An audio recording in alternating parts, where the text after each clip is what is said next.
Hello, ladies, gentlemen, and everyone. Hi, welcome to the wonderful Hero U. Can everyone hear everyone? Hero U. Yes, I believe chat can hear. They can definitely hear you. Can they hear us? Yeah, they can hear. They can hear us too. Yes. Okay. They can hear us? You are a little quiet, but everyone else is good. I I'm a think. little quiet. I can fix that. How fucking dare you, Jay? I'm sorry. All right. How rude. How rude. It's okay. Jay's just a little guy. Okay, like I can't find my Little fan. guy. Welcome to Hero U, the little mini campaign we will be doing while Nate is off doing big, wonderful, good career opportunities for them. But yes, this will be a little mini series that we will be having while Nate is gone for the next 10 weeks. We're going to be using the TTRPG system Masks. Which, if you don't know, is a TTRPG about being a superhero, but also about having another life at the same time, of also dealing with normalcy and all of that. Everyone here you have seen before. We have the wonderful Bee, we have the wonderful Abigail, we have the wonderful Jasper, and we have the wonderful Morgan here with us today as our wonderful players, and I am Jay. Not new to the DM seat, but new to the DM seat here. But yeah, just as one also little note that we will be having while we are doing this, we will for the inspire player mechanics, they will be counting as a +1 instead of adding a d6, and they will not be stacking because Masks is not balanced around a mechanic like that. So just keep that in mind. Our players will not be able to stack multiple +1s that they are given from the player inspiration mechanic. But what if we did, Jay? What if we did? What if we broke your game? But What if we? I'm sorry. What if we? Steve. But without further ado, I'm striking now. listen here. Nate left us alone for Yes. 5 minutes Bye. and we already broke the This stream. is different than when Dice is DMing. This is Oh, welcome are to we doing the it now, night Abigail? I can. now. You don't get to see me. Am I still quiet? What do you mean I'm still quiet? Get louder. No. So, Yo, into the void. Okay. so, are we ready to begin, everyone? Yeah.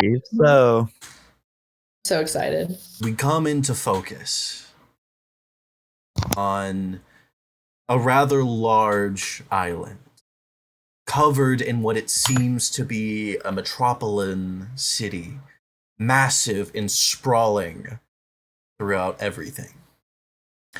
There are skyscrapers and towering buildings here, there, and everywhere. Looking throughout it, it is a technological marvel in places.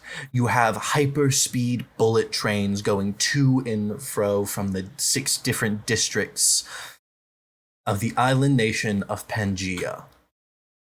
A city where heroes, villains, and civilians all come meeting into the middle.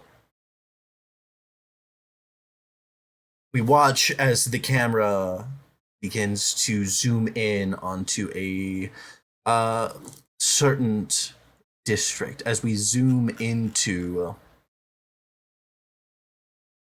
let me up quick. Jay, you're still really quiet. Why? I'm turned. You're not all the quiet way for us. You're quiet on stream. yeah, up. Turned I don't all know the way up in stream, much more than the rest of you. that's so weird. Hello. Hi, everyone. It is a pleasure to meet you. Is this working? Do I have to eat my microphone like Dice does? Okay, now you are way too loud. Yeah, now you're fine. Yeah, I think you're good. this might I think work you're now. okay now. So, we zoom Perfect. into the Brimsdale district, to where we come upon a rather tall and imposing building, something out of an old Victorian era film. Across the iron gates in front of it reads the Ravenwood Institute for Girls, a highly prestigious and strict all-girls boarding school, typically having a dour aura upon it. But for our player today, there would be a sense of hopeful tidings as she's finishing packing up the last of her things as she gets ready to attend her very first day of Brimsdale University. Morgan, could you describe your character for us, please? Oh my gosh, of course I can. So we see Piper Boone. She's got straight light brown hair kind of cut into a blunt bob that sort of ends a little bit at her chin. Kind of like my length of hair, actually.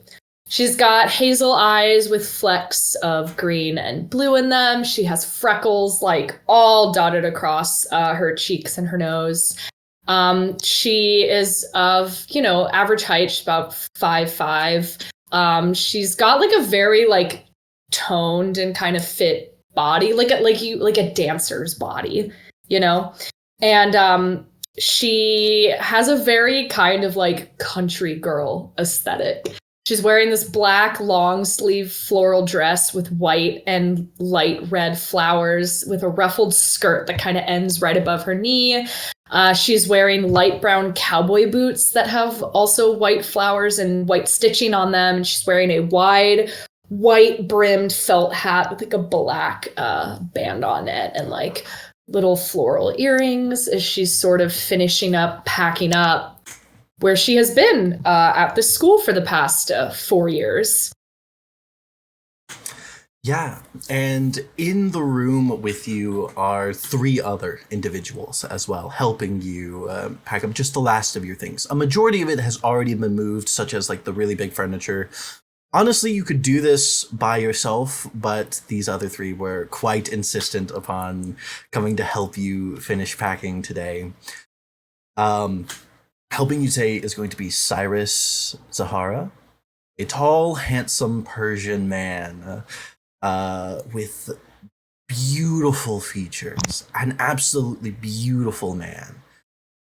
Next to him would be his husband, Colin Bailey, and the smallest figure in the room would be their 6-year-old adopted daughter, Tara. While you're busy packing up and everything, Cyrus would look over to you and is like beaming with pride of like a huge smile, like smiling so big that you can see almost like the tinge of a flickering light around his eyes. Stop, I'll cry. Seeing this, Colin kind of like lays a hand on his husband's shoulder, giving a small laugh, and it's like, easy there, Tiger. You're gonna freak her out with your show of display. I can't help it, Colin. She's attending my alma mater, Brimsdale. Piper, I'm so proud of you and excited for you, and you're gonna do so well. I know you are. I'm gonna look over at Colin and go, okay, did you like slip something into his drink this morning or something? Because he's never like this. This is weird. Yes, I know, Piper. He's been talking about this nonstop all morning. I think he's proud of you. I think he's proud of you. That really doesn't happen very often, honestly. So she says it with like a joking tone. Yeah, she knows that he is proud of her. And Cyrus rolls his eyes. I'm always proud of you. Thank you very much. Today's a big day. But like you never say it. The most you say is like, great job not messing up this mission today. That's my pride. You know I'm always proud of you. I know. You're a big old softy underneath that strict interior you try to show everybody else. Exterior. Hold on now. I wouldn't say I'm a softy. Listen, would Would the hero, he kind of drops his voice ever so like Apollo ever be a big softy? Colin kind of pipes up. Why, yes, the number one hero would never ever be as soft as someone else. And like Piper, you would know, just recently the New Year's hero rankings would have come out and everything. Something that I'm guessing Piper has always religiously checking whenever they come out. 100%. She's always checking it. She, in fact, probably when it was announced, she like put the newspaper like on his desk for him, definitely, to give him shit about it. Yeah, no, the number one hero is exactly a big softie. How do you think he got that number one spot? I mean, I think it had something to do with like your super cool sidekick or something like that, but the rest was probably I'm sure you. It's my amazing sidekick. It really is. And then, oh, sorry, go ahead. Keep going. No, keep going. I was gonna say Piper would kind of look at all three of them and go, you know, y'all really didn't have to help me do this. There's really not that much left to do. We absolutely had to come help you today, all right? Especially, you're not going to be around as much. You're going to be busy with classes and moving into a new dorm. And so, yeah, we did have to kind of come help you. You act like I'm going away to school, like in another country or something. It may as well be. I'm still on the island. I'm still your, and says it kind of hushed, sidekick. And besides, I would still like to come to family dinner, and I'm still gonna be home with y'all for holidays. I will come and drag you out of that school if you don't. You think that I would miss a chance to have Cyrus's cooking? Are you kidding me? Come on. Cyrus kind of flips his hair a little bit. Oh, I shouldn't have said that. You're just gonna get a bigger ego now than you already do, Mr. Number One Hero. All right, sure. I would never be. And like you kind of realize that one voice hasn't been talking a whole lot. And you look over and Tara's kind of like slowly like morosely kind of putting things in a bag, like your bags. It's just like, I'm gonna crouch down and go, hey, little Junebug, what's going on? I'm mad at you. Okay. Hey, that's fair. Can you tell me why you're mad at me so maybe I can help? You're going away. You're not gonna be here.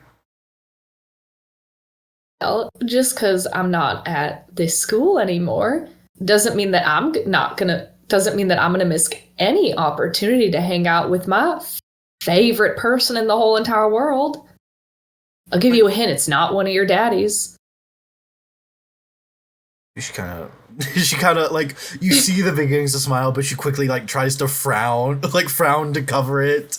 Almost, it's not gonna be the same. You're not. I don't want you to go. And you see, she kind of like shuffles forward and will like hug your leg almost. Oh. Just be like, oh no, I'm crouched down. You're crouched down, like is gonna like reach up and like wrap her arms around you. Yeah. I want to see you go. Can I come visit? Can I? Absolutely. I want you to come see my dorm room. I want to show you around campus. I'm sure I can give you a much better tour than your daddy can. Yeah, I want you to give me. Considering it hasn't. Boring.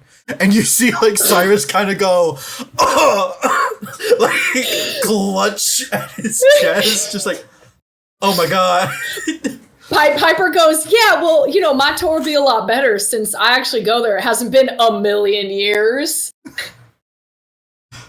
I regularly visit Brimsdale. Thank you very much. You're old, whatever.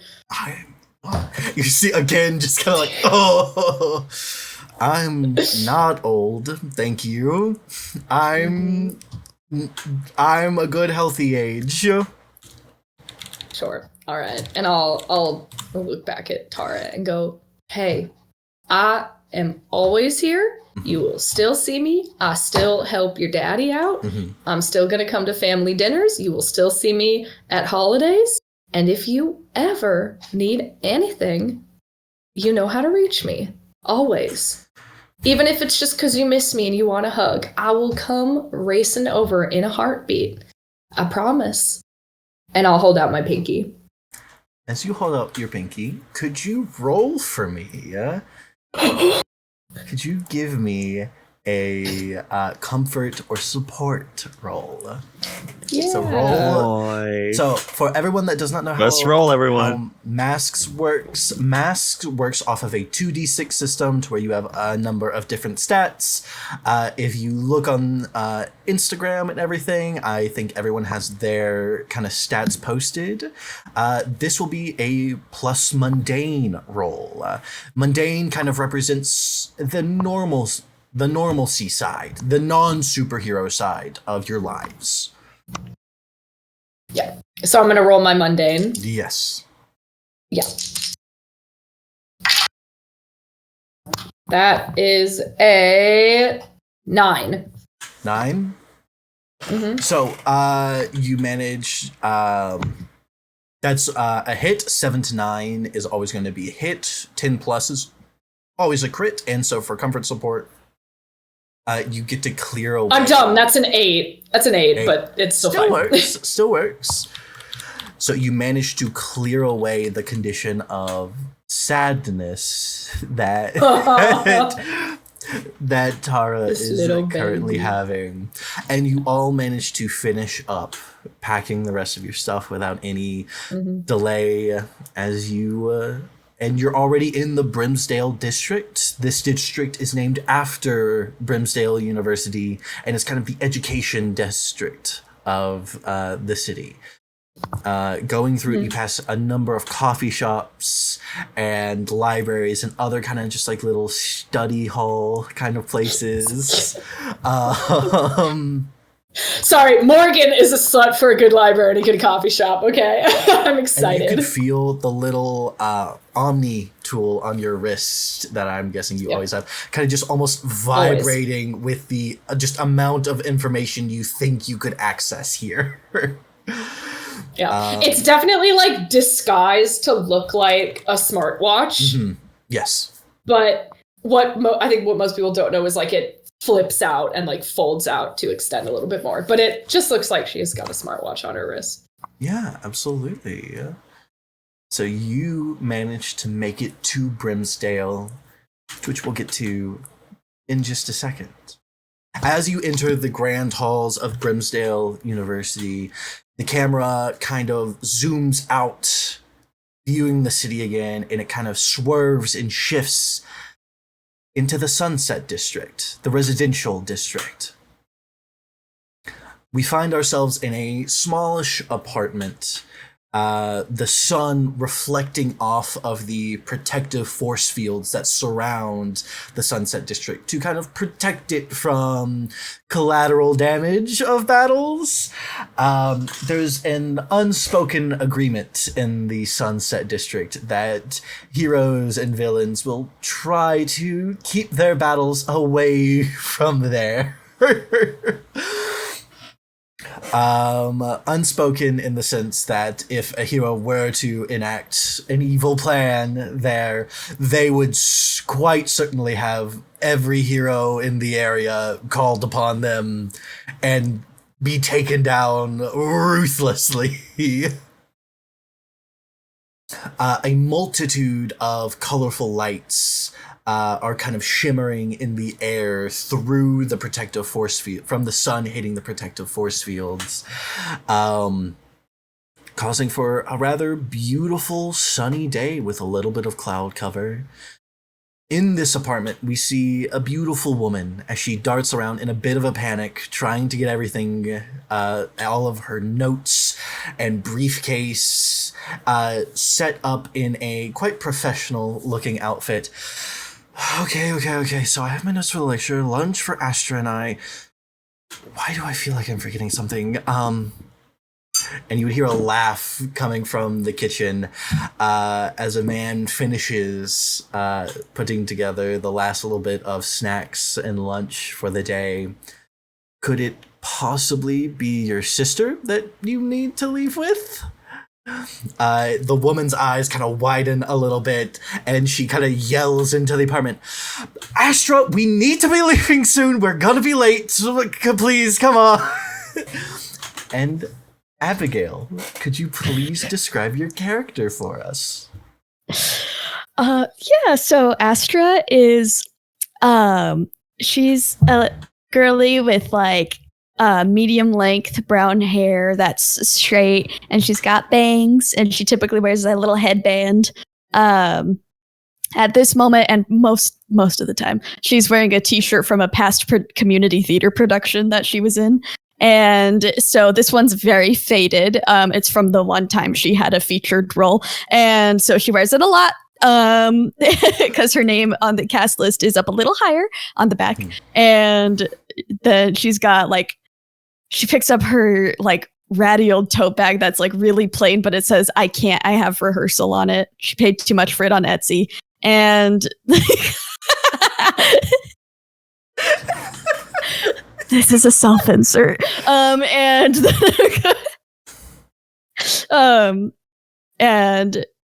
yeah, so she's just like, she's very casually dressed, but instant theater kid. Like the moment you see her, you know she's got jazz shoes on the go in that bag. And so she is playing her Animal Crossing on the Nintendo Switch. She like puts it away, grabs her bag, is like, yeah, coming. Oh, thank God. And you would see your sister, Sophie, and everything, Sophie Ward, kind of sitting there, done up very professionally, as this is, it's also her first day of the school year, but not as a student, but more as a professor of a new job that she's starting. And everything. So she's a little nervous, starting everything off and everything. You look back into the kitchen to where you see your brother-in-law, Jonathan, as well. He gives you a small wave. He would come by, give you a little, like, paper bag lunch and everything. So are the two of you ready for today? Nerves going into this. No, how hard could it be? I also missed a very important detail of how she looks. She's got bandages all along her arms. And they are new, and peeking out of them are some gnarly burns. Mm-hmm. It's like, okay. Are you sure you're good? You could probably delay the first day, and Sophie's kind of like, I mean, are you sure you're up for it? No, I might miss like scene reads and stuff, and I got it. They don't give us much time to memorize the lines, and we might be doing Steel Magnolias, and sometimes they give us the 30-minute scene, and so I just need to be fully prepared for that. Okay, all right. I love Morgan dying in the background. I've never felt more called out in my entire goddamn life. Watching Morgan is my favorite thing. Okay. I can't wait for the theater professor to tell me that I need to get out of my typecast and then typecast me in that same typecast. I can't wait for you to learn about Rasa boxes. Can't wait to analyze Death of a Salesman again. God, for the third fucking time. Spoilers, guy. You don't know what's gonna happen in your classes.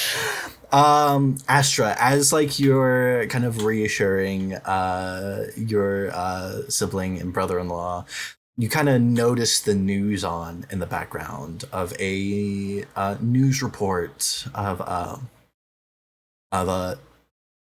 basically the seer has been kind of poking around, doing like no one's really seen the seer in a minute. The last known reports of her getting onto a plane off to somewhere, like going off internationally to something. Just a bunch of, those like accounts that are always tracking where celebrities are going a lot of the time and everything. Yeah, like the Taylor Swift private jet account, the hero we need. Yeah, no, exactly. There's a bunch of accounts like that for heroes as well.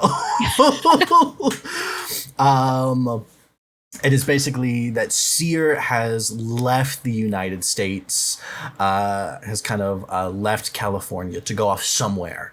No one's really sure where. It's kind of just upped and left suddenly about a week ago or so.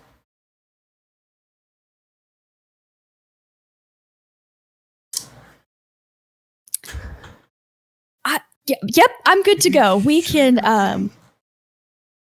go right now. Okay. All right.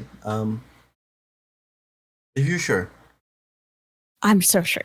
And you can feel almost like a pounding headache kind of developing in your head that have been kind of getting worse and worse. You can see wisps, like in your mind's eye almost, of an image of a plane of touching down onto into an airport. You can see footsteps on a beach and a familiar looking glass and crystal crater into the beach itself, kind of almost like drifting across your eyes, only visible to you.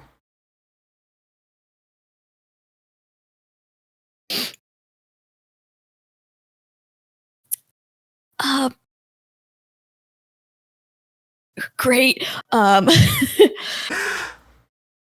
Yeah, we should go right now, actually. I'm gonna pop a Tylenol and just Tylenol. Let's go. Okay. Yeah, sponsored by Tylenol. Your sister is looking at you very worriedly, but is also like, we need to leave now. We do not have time to wait. Yeah, it's her first day on the job. She's gotta go. I cannot be late to this job. I cannot be late to my classes.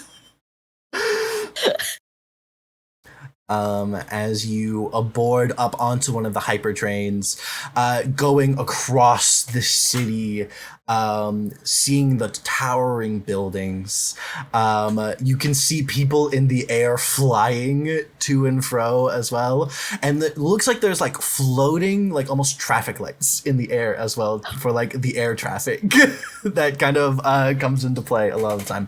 And off in the distance, you can see a section of the island that's actually floating into the air, that you would know as the Sky District, that is kind of more of the governmental and where the more influential people of the city live, and where like a lot of the law buildings are and such.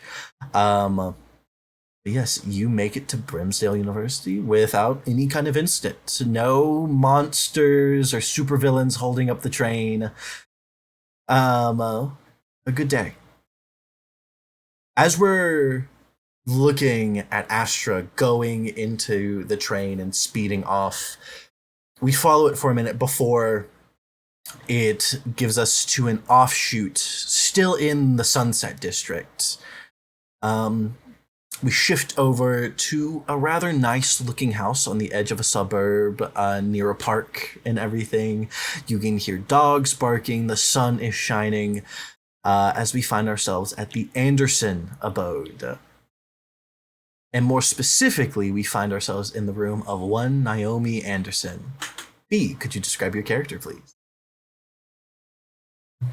Absolutely, I can. So Naomi is about 5'8", has kind of shoulder length brown hair with kind of not quite bangs, but almost like hair down the front, kind of swept to one side, and has kind of sea green eyes. Is currently wearing a set of kind of black colored leggings, a just baggy t-shirt with some writing that's too faded to read on it, and over that wearing a very kind of very nice looking kind of like blue and red kind of jacket. Kind of sits over and kind of very distinctly wearing a very beat up looking set of kind of red and white running shoes, and is currently probably just like dashing around the room trying to get things ready. The room is a kind of mix of kind of pastel colors of like pinks and blues and whites, just kind of just scattered around the room. A few like different posters of different things kind of up and about. A couple of heroes every now and then. Yeah, maybe a couple action figures, you know? Maybe that sort of thing. Well, they're collectibles, okay? Listen, all right? They're still in the box. Don't take them out of the fucking box. But yeah. It's probably just kind of dashing around the room, kind of getting the last bits kind of ready, kind of just not even like folding anything. It's just grab, stuffing it in the bag, just crumpled and everything. It's gonna end up in the same place. It's fine.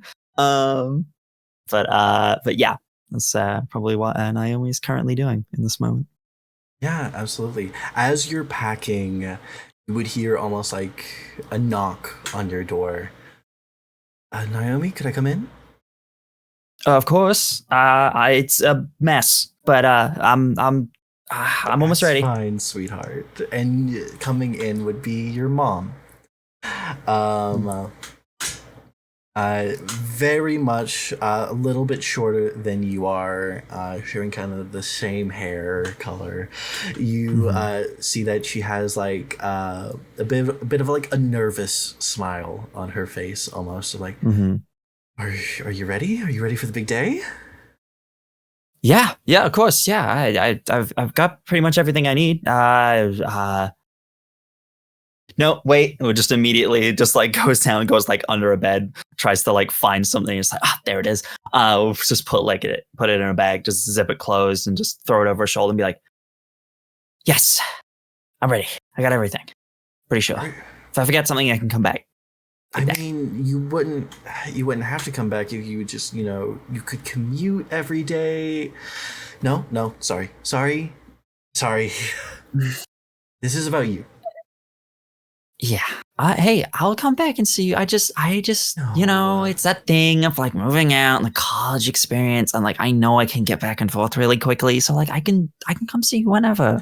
I know you're going to have a lot of fun. I know you are. I remember dinner once a week. We agreed. Okay. Yes, you better. I'm holding you to that, Naomi. Yeah. And I'll do it. Okay. I just, got things going on. I just worry. And also, you better remember to call me. Otherwise, I will call you. Yes, I will. Not every day, but I do want to see you. I want to hear from you. I want to hear what you're going through. And promise me if I don't pick up, you won't call Piper's phone. That's so embarrassing. I regret giving you her number. She would have given me her number anyways because she is such a nice and responsible young lady. Oh, and I'm not? Yes. Yes. Okay. All right. Okay. I see how it. She laughs a big little smile bit. on her face the whole time. Yeah, very much the same. Yeah. Just kind of that banter back and forth. Just make sure you eat enough as well. Like I know you have the cafeteria, and I know it's open. Apparently, it's open. I've never been to Brimsdale. I don't know. Well, I'll figure it out. If whatever I need to do, I'll figure it out. I know you. It won't be as good as your cooking, though. I know. Yeah, damn right it won't be. And look, I know I worry, but I know you're gonna do good. You're gonna what do you call it? You're gonna roll a 20 in college? Am I using that right? Is that yeah, you know what? Yeah, you're right. Yeah, that's the one. Yep. Okay, yeah. I'm trying so hard. I do not. I know you are. You got it right. Yeah, you're so right. That was no, really, you got it right. I appreciate it. Okay. And like behind her in the hallway, you would see like a light starting to flicker, and she's like, "That stupid light! I've been trying to fix it all more. One second, honey. I think I have a thing for this." And she kind of leaves the room to go into like the utility room of another section of the house to try to get a light bulb to try to fix this light that keeps, like kind of fizzling out. It seems to be like a bad connection almost. I'm always just gonna look up at it, just kind of just like peek her head around the corner to see it, just like at the end, like trying to like find a light bulb.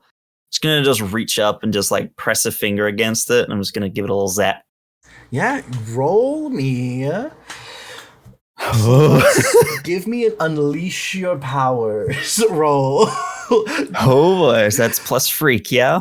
Normally, I would just allow it to happen, but it's the beginning of the first session, so I want to give you some chances to roll and possibly get experience.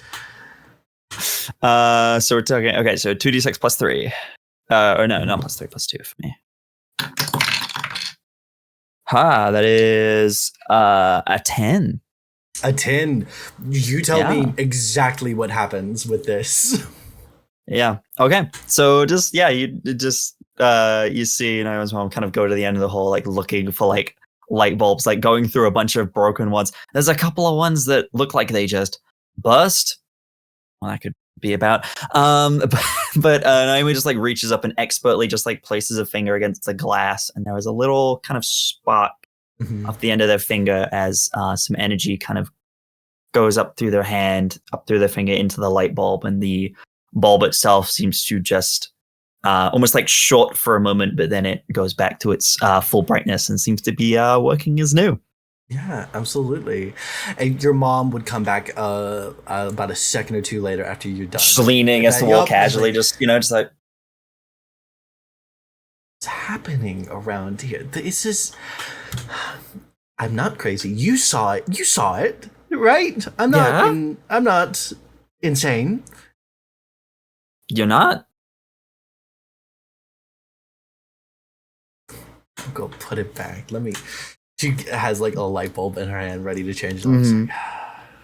Just need to get the electricians out here at some point, I think. I don't understand. Oh, they would have a field day with the lighting here. The electrics? Oof. Yeah, I know. Electrics around here is always so weird. So do you want me to... Did you want me to drive you to school today, or? I'll be okay. I'm gonna get the bus. Is there deception? No. Mundane? No. I can roll mundane if you want. I'm not gonna make you roll mundane. She's kind of want to. Okay. Do you want to? Go for it then. Sure, mundane, yeah. With my -1. You do have an inspiration. If you decide you want to...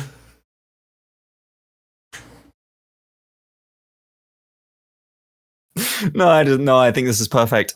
So I rolled a 2, -1, so a 1. Well, you rolled the lowest possible you can.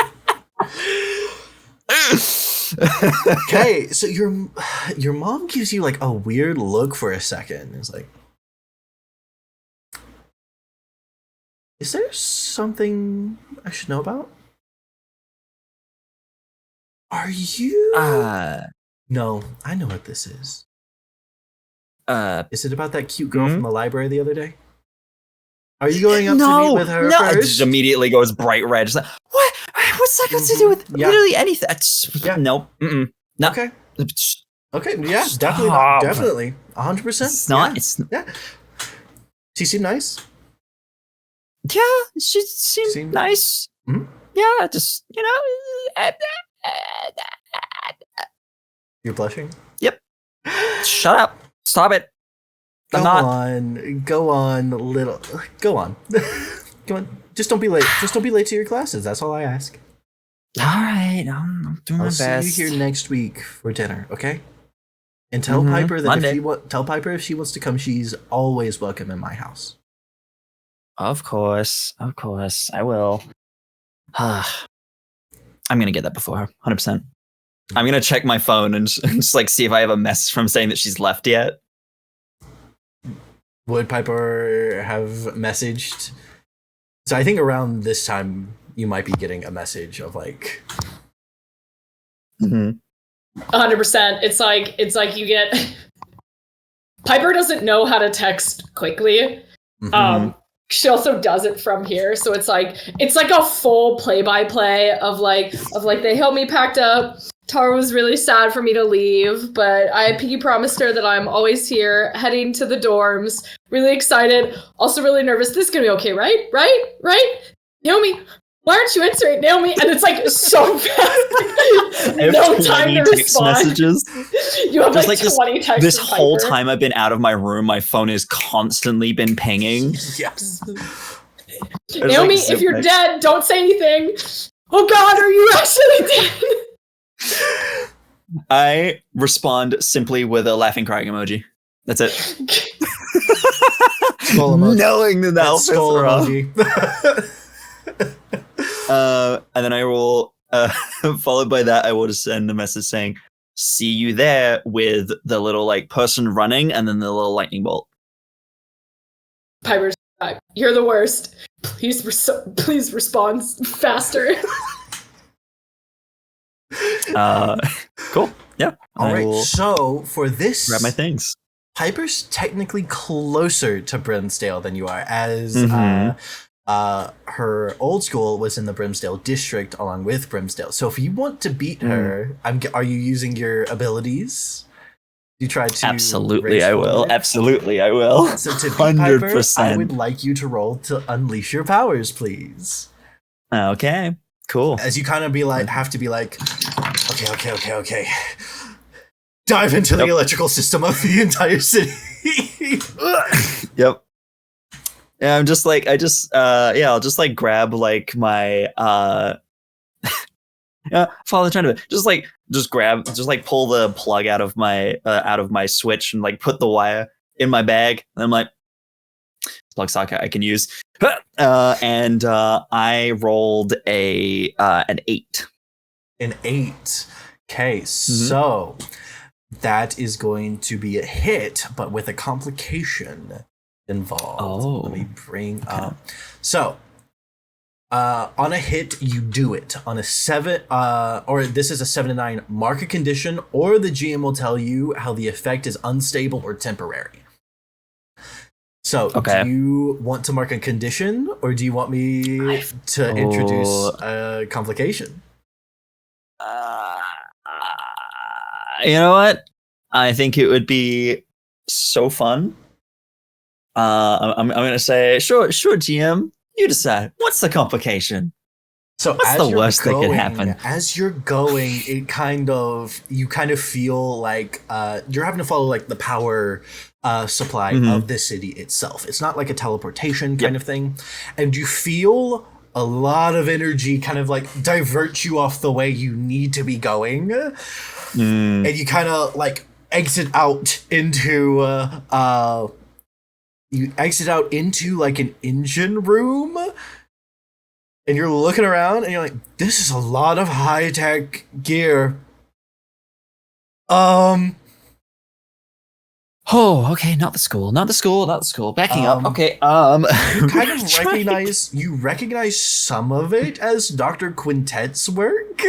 Oh my God. You're not in Dr. Quintet's, you're not in his lab. You know what his lab looks like. Okay, good. But you're looking and you're remembering like, this was the gravity inverter that Quintet was working on a long time ago for the Sky District.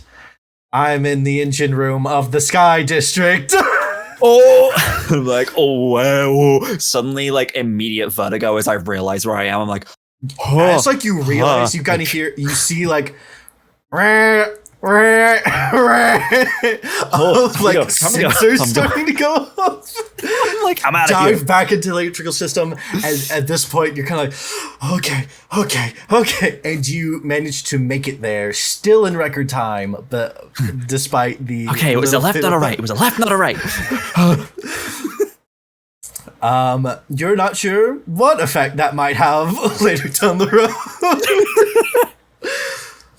Well, Yeah, I just hop out, just like down. I guess like just like down the street from like in like a local like internet cafe or something. Yeah. Just pop out, just like in like one of the back rooms.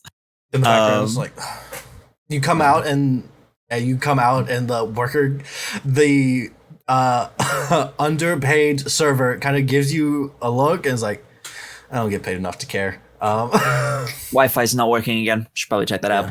Yeah. Just out the front door and just backpack on, ready to go, and then I'm just heading over.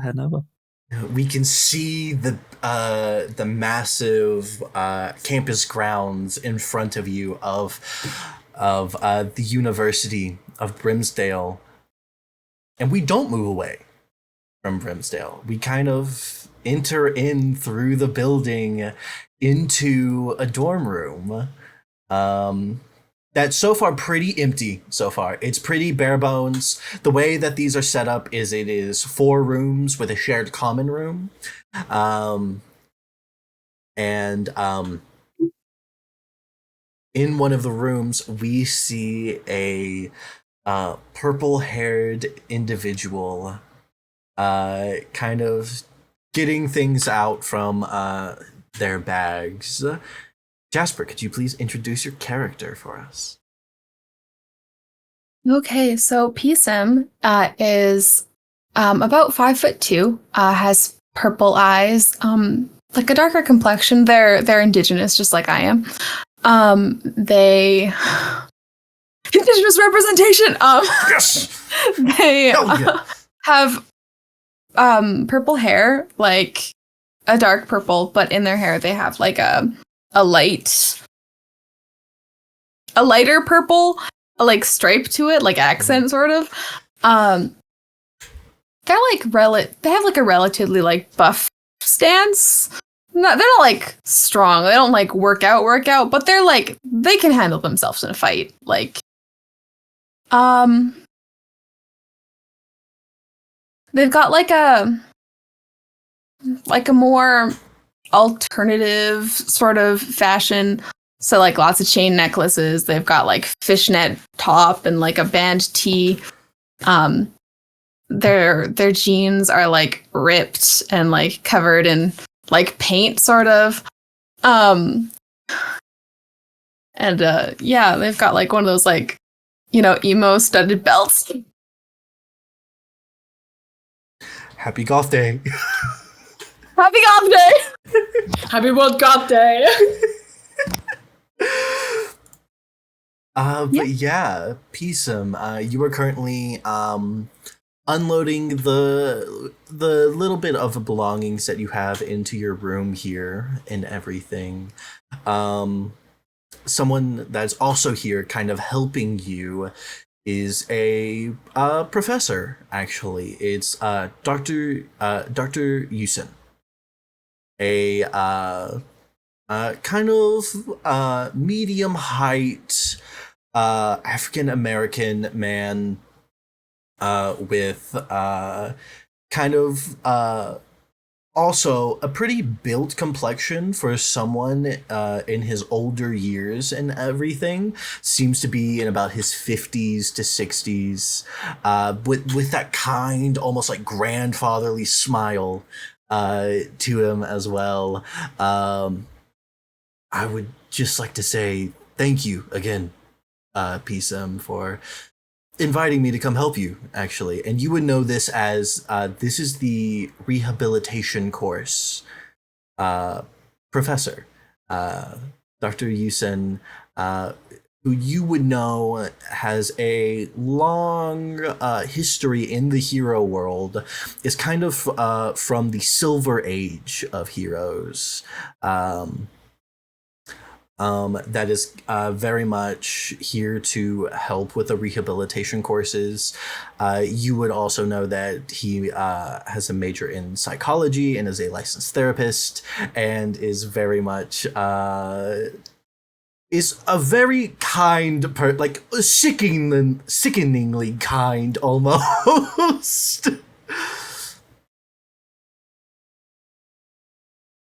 Thanks for helping. Of course. Any Can I nerve? paint the walls? Wait, I'm not asking. I am painting the walls. I will submit a room decoration form on your behalf because I do not think you will be submitting one. No. Are you ready for the school year? Any nerves coming into play? Anything you might be nervous about?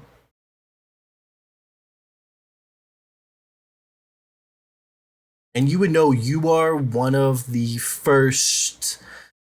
There has only been one other rehabilitation year before you. You are the second year of rehabilitation course students coming in to play. And for our audience, the rehabilitation course is a side to Brimsdale of their more superpowered side. So the superpowered side of Brimsdale has a number of degrees. You have your hero degree, your support degree, which is like your sidekicks, guy in the chairs. You have your admin degree, which are like your Nick Furies, that kind of handle superhero law and legalization in a way, and the kind of behind the scenes kind of stuff. And then you have the rehabilitation course, which is either young villains or the children of villains that are being given a chance to become heroes. It is quite a new program to Brimsdale, and PSIM is one of the first to be in the course. Yeah, he would kind of like look to you like, are you worried about anything, or is there? I just hope these extras can hold their own. In what way? Socially, physically, emotionally. Just like in the courses and the fights, you know. Just hope they stay out of my way too. This could be a good Can't chance. take myself seriously. This could be a good chance to make friends. Maybe even make a team. I'll make friends. It certainly seemed like that a week ago in a rather interesting fight that I saw 4 of you in on the beaches. I Mm-hmm. plead the 5th. Will not be getting in trouble for this. No one is going to get you in trouble for stepping in when others could not. But I will say it is a good mark of you protecting civilians on your course schedule.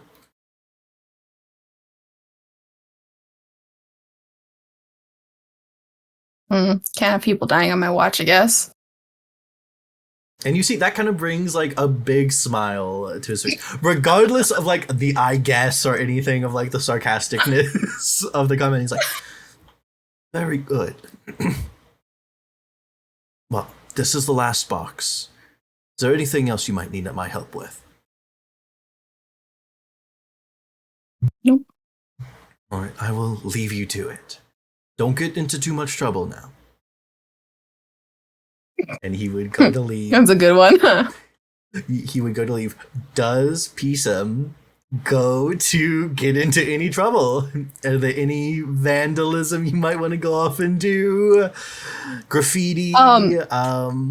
Yeah, they're gonna pull out their spray paints and immediately start like spray painting the inside of their room. Like just a bunch of like different like tags and like a bunch of different cool shit. Yeah, absolutely. It's not before too long before everyone has arrived on the grounds of Brimsdale.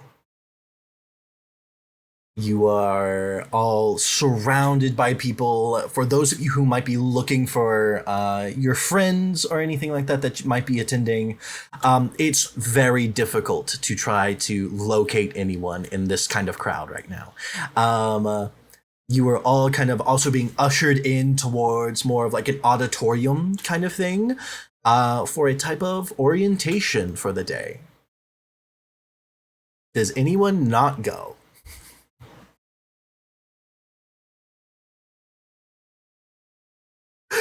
I say this referencing one character. I think say this referencing one character in particular. 3 of you I know for a fact are going.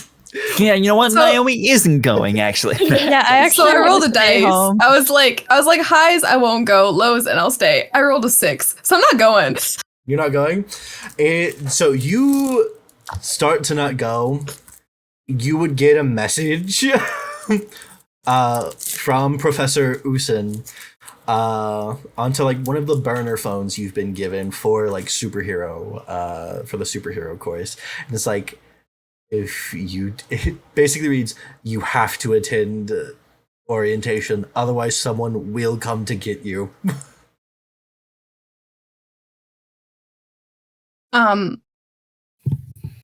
Orientation is like about to start. Like he's like currently Can I?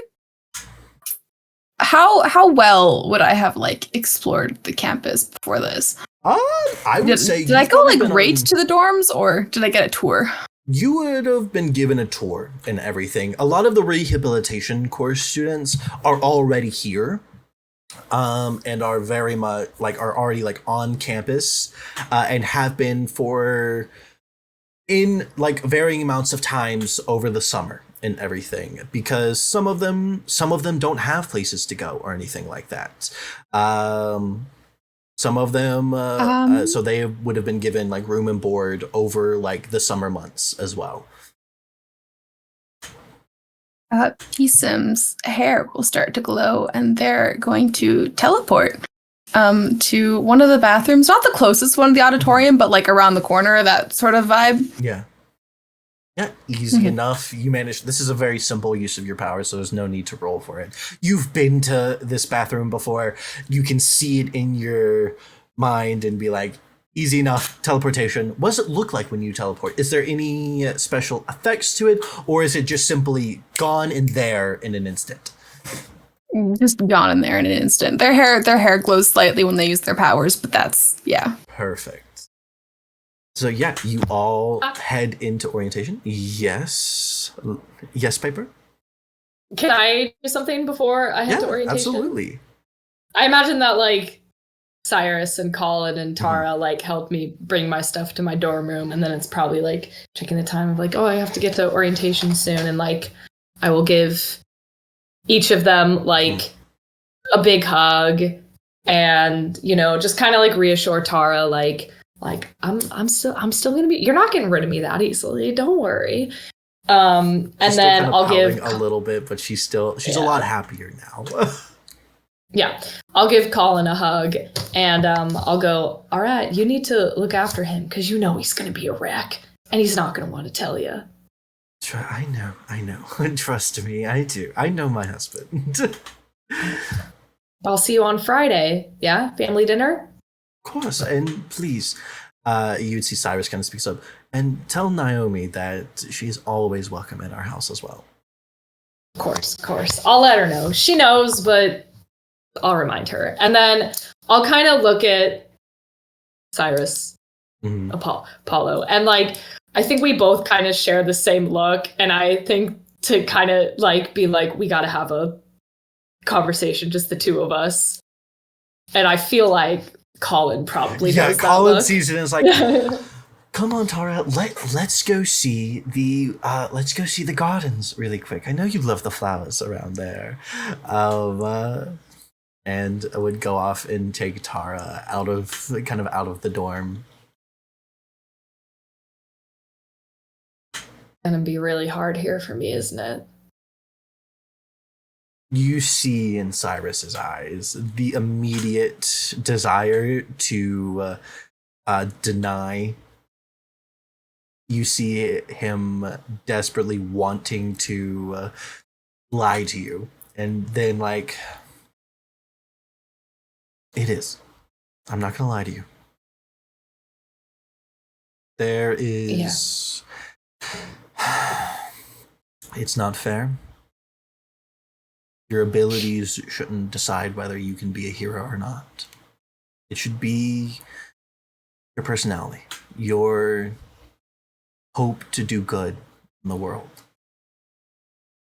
But that's not the reality that we live in a lot of the time. But that doesn't stop it from us making it our reality. I know. I just it's gonna be weird not having a teacher fight for me like that anymore. I can't always fight for you. I know. Even if I desperately want to. It's time for you to fight for yourself.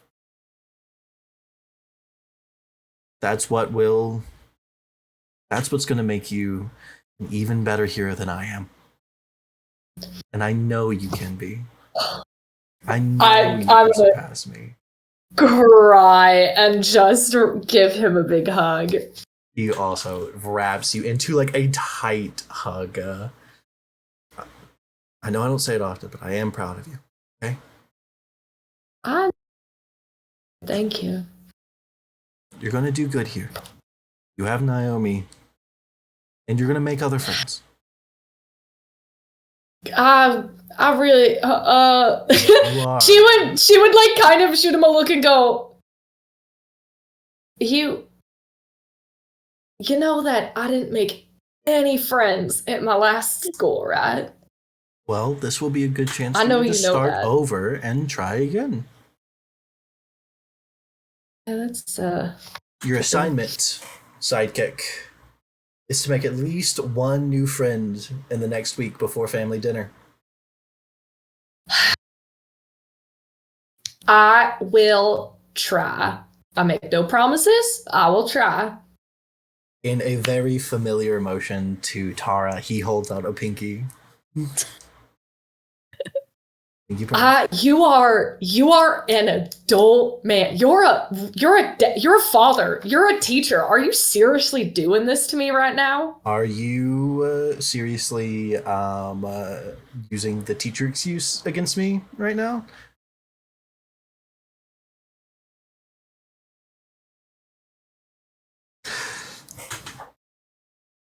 And he'll like pull you in for another hug, give you like a little kiss on the top of your head. You're gonna do good, okay? I really hope so. I know so.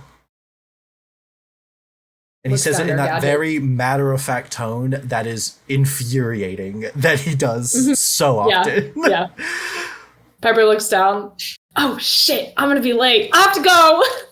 Go on. Could you, as you're leaving room, could you give me just an assess the situation roll? Am I rolling for that? It's plus superior. Sick. Let's go. Audience, for those of you watching that didn't check my stats before, superior. Or, nope, superior is not my best. Just kidding. It's savior and mundane. But superior is still pretty good. Okay, 5. 5. So Piper is not a mark potential. Okay. But that is a fail for the roll. Piper is not able to hear this, but we as the audience are able to hear as like Piper's leaving. We can just hear from like the room that's right across the hall, just the sounds of spray paint going on in the room.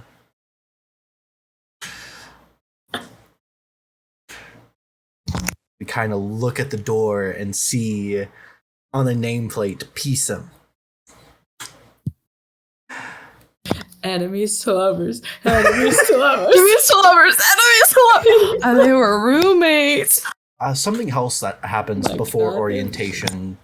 Our other two characters, you also get to your rooms and everything. Would y'all say you arrive around the same time or leave at different times or? Sure. Yeah. Arrive around the same time-ish, I guess. We could do that. So yeah, I think Naomi, you're in your dorm and everything. Like you pretty much just got in there. You're unpacking. And you kind of hear the door. You hear like the door unlock to the main common area as someone else walks in through there. One of your new roommates, you're guessing. Yeah. I very quickly, like, I'm on my phone, and I very quickly just pull up Piper's text chat, just send a gif of Sonic that says "You're too slow." Send that, and then drop my phone. And then I'll just kind of just I've basically like just put my stuff down, but like we'll kind of just like get up and do that thing where I'm trying not to look like I'm just like lounging around, but we'll just kind of like casually like make my way out and kind of just poke my head out. Hi. Hey, Naomi, nice to meet you. Ashka, nice to meet you. Great. So I guess we're gonna be roommates. I was planning on someone else. So. But I don't think they've here yet. What course are you studying? Oh, theater. What about you? Science shit. I forget the exact name of it, but that's be forgetting. I think it was electronic. I think you told me physics. It was some sort of. I believe electrical engineering. Electrical engineering. That was it. Resident note taker. I swear it's in my notes. I promise it is.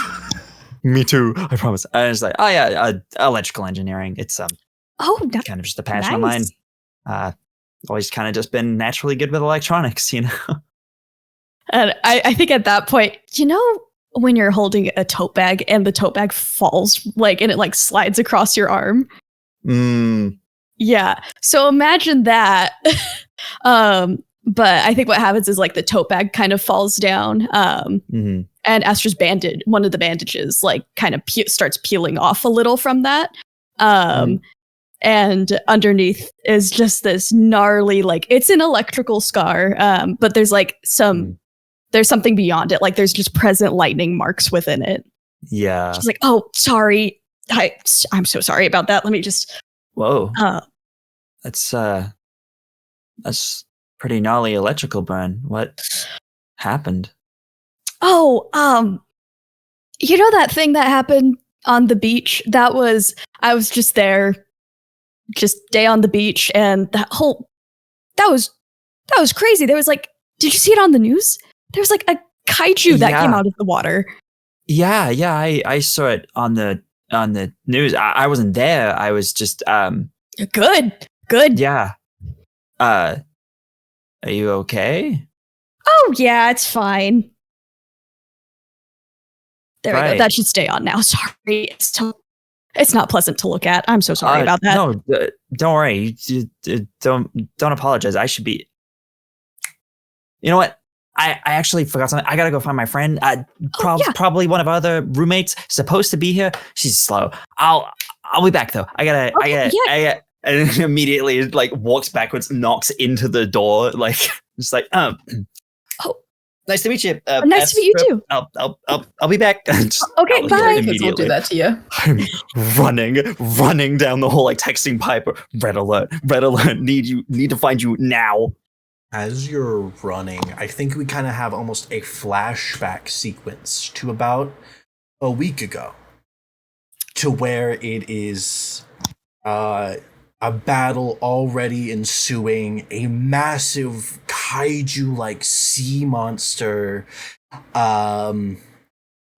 like the main focus, but you can see on the ground another smaller individual with two figures fighting that one, with two other figures kind of in the air fighting the kaiju itself. And I think in that moment we see everyone's hero forms. If everyone would like to describe your hero personas, starting with Wishgranter. Yeah, so Wishgranter in this moment during the fight has had like psychic constructs out, so she's been having like these hot pink shields and like blades coming out of her arms, like she's on the move, and she's like in the zone. And for her, because her identity, like she really wants to keep it a secret, she's like fully covered. And so aside from like, she's wearing like a tank, like almost like she's wearing like a leotard with like a skirt over it. And she wears like a helmet over her face. and like leggings and boots. Like she looks like she could have raided some of these pieces from a local theater and then like dyed them at home, and probably found this helmet at a thrift store and spray painted it with like her colors, which are like the deep blues and pinks. And so that's her. That's Wish Granter. Yeah, we see Wish Granter really said we have a super suit at home. Oh yeah. We see Wish Granter kind of like conjuring up these psychic constructs, these barriers, and trying to keep the monster from, like this kaiju, from like impacting civilians, slicing off tentacles with said constructs, and just being kind of fucking badass, you know? It's pretty cool. Pretty cool.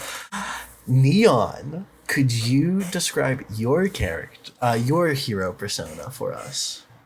Absolutely. So Neon kind of wears a very similar outfit to their casual vibes as well, but the main difference is that they wear a mask that has two kind of eye parts that kind of glow from the inside out, almost charged with energy, and their jacket's hood is kind of pulled up over.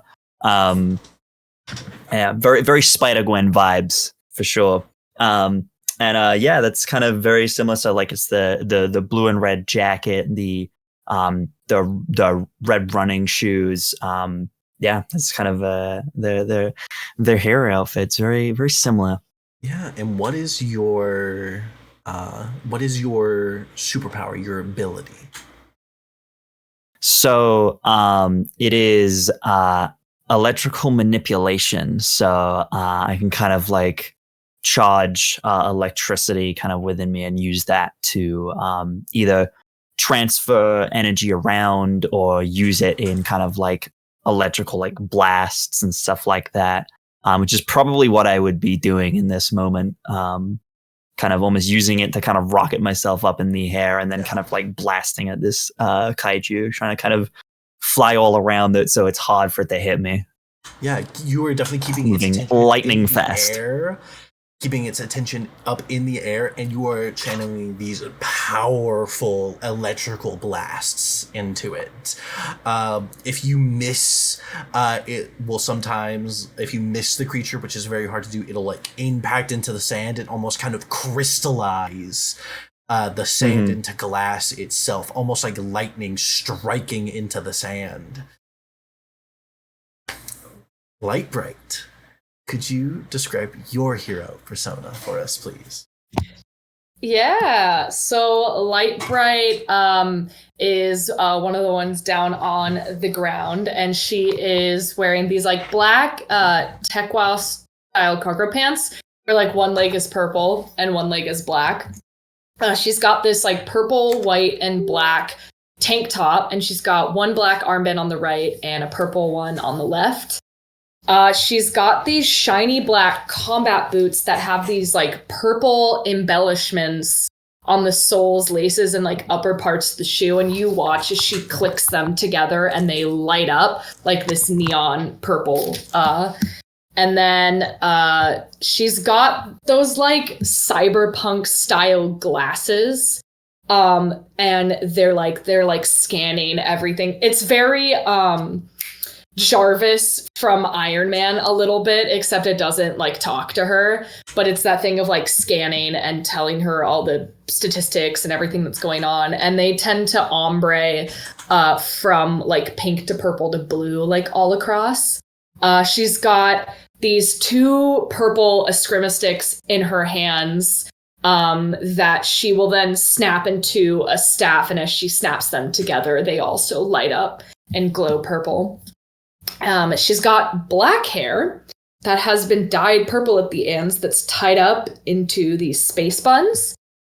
And she also has purple eyes, and she's got these silver piercings all up and down her ears, including like an industrial bar. And then she has like a little lightning bolt hanging from one of her ears as she's engaged, and like the Omni gadget is on her wrist. It's extended a little bit, and it connects not only to her glasses, but it also allows her to sort of hack into anything that she needs. I'm playing the Beacon, so I don't have any powers, but I am a gadget girly. I'm an acrobat, and I am very well trained in hand-to-hand combat. Very good fighter. Think like Batman, Robin level kind of martial arts and hand-to-hand coming into play. Very skilled, very technical. You were kind of on the ground. You were on the ground, not fighting the kaiju itself, because you've already tried. Even like a hit from your scrimmastick is like an ant bite to this kind of thing. Like most heroes would struggle to damage something this large. You have to have some kind of heavy hitting ability or explosive kind of ammunition really to do something like this. But on the ground, you see kind of like in a like tattered, like almost lab coat and everything, a much smaller opponent, looking like a miniaturized version of the kaiju almost, but it's speaking out this crazy, almost cult-like nonsense that you are currently engaged with.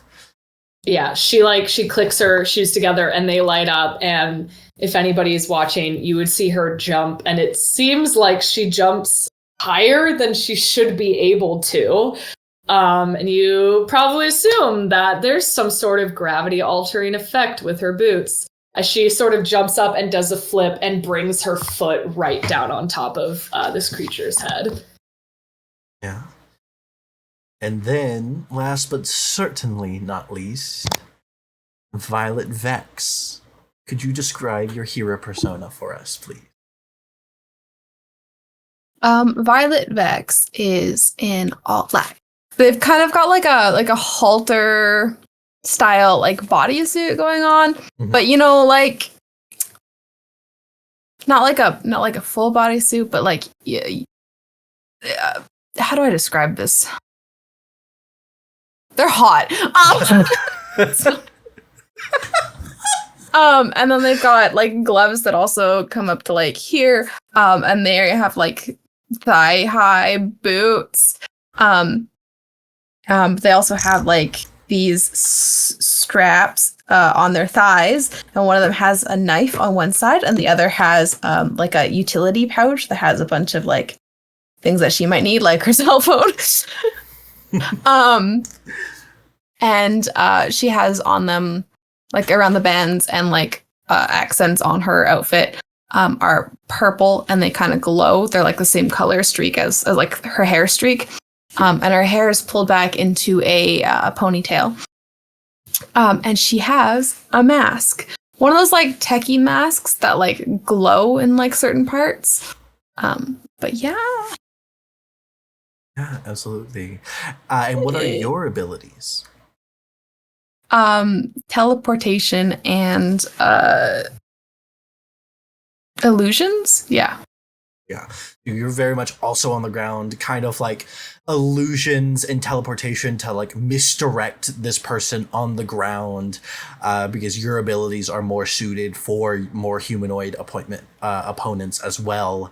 Kind of just like, I can just imagine a crowd of Violet Vexes and you teleporting in between them almost to kind of keep him off his balance. And the main reason for this flashback is like we switch back to the kaiju duo, kind of in the air, and we see actually, you guys describe to me kind of what happens to cause the almost electrical burns down Wishgranter's arms. So I think they're up in the air. Wishgranter's like using psychic platforms to get up there, and so she's up and moving, and like I think they've definitely like they found their groove working to get this kaiju down. When Wishgranter suddenly like her hands drop and she just freezes And she's just like staring into space, suddenly unresponsive, but the energy around her, because one of her powers is vitality absorption, is like starting to become very like vitriol. Very much so. And then we cut to to Neon, kind of looking at this happening. Muted, bestie. Fuck, don't worry about it. You're good, bestie. I do it all the time. Yeah, kind of like seeing that happen and kind of like seeing it starting to like get a little bit out of control. I think just given the kind of the situation, everything that's going on, and with just this kaiju becoming such an issue, Naomi basically is like, okay, I gotta end this now. I gotta fix both things at once. So Naomi basically just like gets all the energy they have left, builds it up, and just lets it out in a big, just radiant blast that would catch both the kaiju and Wishgranter kind of in the blast, kind of trying to deal with the kaiju, but also try to bring Wishgranter kind of back to their senses, trying not to hurt them, but with the situation being the way it is and kind of the high adrenaline of the moment, doesn't quite go to plan. As perhaps a failed roll. We'll never know. As Wishgranter is kind of sitting there staring off to space, Violet Vex, you can almost see some of your illusions kind of glitching, showing Wishgranter and the broken and the seer in a certain thing, as you also are able to almost watch the vision going on, seeming to almost interconnect with your own powers for a second. But our main focus is on Neon building up, drawing in the energy from the surrounding places. You can see the lights in the nearby buildings start to flicker and form like as almost draining energy to fuel this massive, absolutely massive electrical blast that shoots into the kaiju, through it, impacts the sand, and makes a massive crater of glass. In doing so, one part of the electrical currents shoots off and finds a conduit in Wishgranter, who is also having an extraordinary amount of power, and it kind of goes up her arms and leaves those electrical burns. Those very distinctive, recognizable electrical burns, to where we return to the present of Naomi panicking, having seen those same burns in her roommate. Yeah.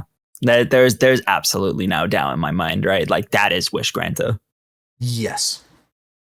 Cool. I'm immediately like on my phone, like I immediately text Piper being like, need you right now, very important hero stuff. Piper texts back and is like, words are missing. I'm running to orientation late. Meet me there. And you're but running has like one N. In response to that, you get a little pop up that's like, you just get a little pop of this like, Naomi has requested your location. Piper said Okay. Yeah, you two are able to meet each other. You meet each other in the orientation hall because you are having to. You kind of look down the time and it's like, orientation does start soon. Okay, all right. And I think especially for Piper, who likes to be early for things, I'm guessing. Yeah. She does, but she is also a chronically late person, which is very funny. Yeah. Yep. It's like the one time she's like, I'm going to be on time. Fuck. Oh, no. Yeah, she's like, she meets you in the hallway and she's like out of breath. Sorry, Cyrus and Colin and Tara were all here and I lost track of time. run up to you, like grab you by the shoulders and like take you off to one side, like away, like where people would not be able to hear us. And we're just like, this is serious. What's up? Yeah, you see, like usually Naomi's you know what Naomi inside and out is usually the most easygoing person ever. They are shaken right now, like they've seen a ghost. And they just like look at you and like, so I met my roommate. Our roommate, I guess. What do you mean our roommate? Are you not? What do you mean? Are we not in rooms together? No. That was like I requested that. I thought you did too. Okay, I did. That doesn't matter right now. My roommate is kind of like looks around. It's like, it's Wish Granter. His eyes go wide. Yeah. Oh. Yeah. Remember the fight? You got hurt? Yes. Yes. Yeah. I remember. I was there. Mm-hmm. She's got the electrical burns. It's unmistakable. I know that kind of damage anywhere. I mean, you know me. I know my electrics inside and out, and that is a serious electrical burn, the kind of thing that only I could do. I mean, it makes sense, you know. You did let off a really powerful burst that did unfortunately. I was trying to help. Her as a conduit. I know. Oh no! Hey! Look at me! It was an accident. It was not your fault. It was not your intention. How could you have known that would have bounced off that and hit her and used her as a lightning rod? Even I couldn't have done those calculations to figure that out that quickly. It all just happened so fast. I know. I was trying to help, and I could have killed her, you know? But she did. And now, I don't know what's going to happen if she finds out. She's not going to find out. I mean, you know, Yeah, I know. Jam, just as a note, we're aware of the secret side of the school, right? We are. If you have been given an invitation to the secret side of the school, you are very. But we are both aware of the. You would have both gotten like 2 different letters. One for Naomi, and then one for Neon. Mm-hmm. But what if she's part of the other part of the school? Then she'll see me. She'll know it's me. Yeah, but she'll see you in your hero gear. It's not going to take a lot to work. I mean, I haven't seen her since it happened. Even if I face her as Neon, I don't know if I'm ready for that. I don't know what she's going to say. Hey. Naomi, you're spiraling. You're doing what you do. Mm-hmm. Yeah. Look. I'm going to start sparking in a minute. I know. Mm-hmm. By the way, just as like a note, we're talking normally. This is all like yes. Hush. Oh yeah. I'm going to be that kind of GM of like they can hear everything. No. No, you are in an area where no one can hear you, and you are talking. Yes. Yeah. Yeah. Hey, look at me. Right now, we're going to go to orientation. We're going to listen. And then we're going to go back to our rooms. If you want to come back to mine, you can. I need help putting stuff away. You know how much stuff I have. I haven't unpacked any of mine either. Sure. I'll help you 100%. That's yeah. Mm-hmm. But it's going to be fine. We're all heroes, okay? We know what it's like. I'm sure she doesn't blame you. And if she's done, well, she's got to get through me first then, okay? I suppose that's true. Also, for the record, I got here faster today. Okay, well, that's not fair because you cheated, okay? And I listen. Cheated how? Listen, Colin drove and he decided to bring the minivan. You know how slow he is, especially when Tara's in the car. Uh-huh. shorter distance. Just saying. I had to go further than you. Still got here first. All right, Sparky, whatever you say. Sparky. Okay. All right. Could I have Piper roll me comfort or support really quick? Of course. As I think that's kind of what happened there, you know? Mm-hmm. Yeah. That's a 9. It's a 9. So on a hit, they hear you, they mark potential, clear a condition, or shift labels if they open up to you. So, I would have said I opened up in that moment. So yeah, you can either you get to choose whether you clear a condition, shift labels, or mark a potential. I'm going to keep my labels the way they are. I currently don't have any conditions, although I feel like after what happened, I would have taken guilty. Yeah, go into guilty. Retroactively, I'm going to say that I would have gotten guilty from seeing absolutely the starring, and I'm going to clear that. So I'm going to say that I no longer have a condition. I think. But you could mark that's potential for level up. I could, but like. Also, just to clarify a question, for partial successes, do they count towards no, potential, or is it just fails? It's only full fails. Okay, cool. So I already have partial successes. You still do what you were looking to do, just to a lesser extent. I already have one potential, so I'm just going to retroactively say that I got guilty and then clear guilty from this. Absolutely. Yeah. But yeah, we open up on orientation as you two finish your kind of talk. The other two of you manage to make your way over to orientation. I'm guessing that Astra's a little confused. So like. Just like, that's a bit of a strange interaction, but okay. It's just kind of like, at college you meet all sorts of people, and this was just someone really nervous. It's like, oh. Nervous, 100%. I'll have to do something to help them help them feel less nervous. Yeah, set up like a crafting night, probably. That would be fun. Yeah, you would see one other nameplate up in your in your room actually, for there's currently no one else here, but this nameplate was here before you and Naomi kind of like got into the dorm. Actually, it was for a Camilla. Yep. Just as the first name, but it's a Camilla.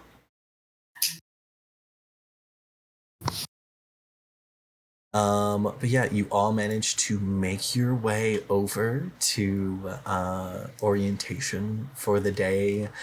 You would see tons of people here. It is like the full freshman class. Probably about 200 to 300 people here for orientation or so. Very easy to get lost into a crowd if you're not careful.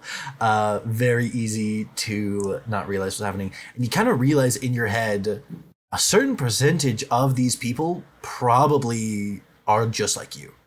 Probably are in the secret side of Brimsdale as well, that have those abilities, that have those wilder than life personas. It's kind of a thought, because most of you, I'm imagining, have only ever been around a few people that know about the hero life. You wait, you sit there, take a seat down in the bleachers, into like the stands, waiting for orientation to start, and you would see a younger man come out. You would see, and you would know him as the dean. The dean.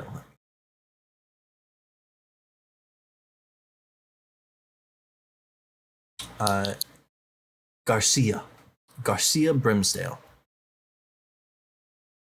grandson to the founder of Brimsdale University, Antoinette Brimsdale. And everyone give me a what kind of roll would this be? Either give me a superior roll or a mundane roll. I'm taking superior because mundane is my I'll responsibility. take mundane.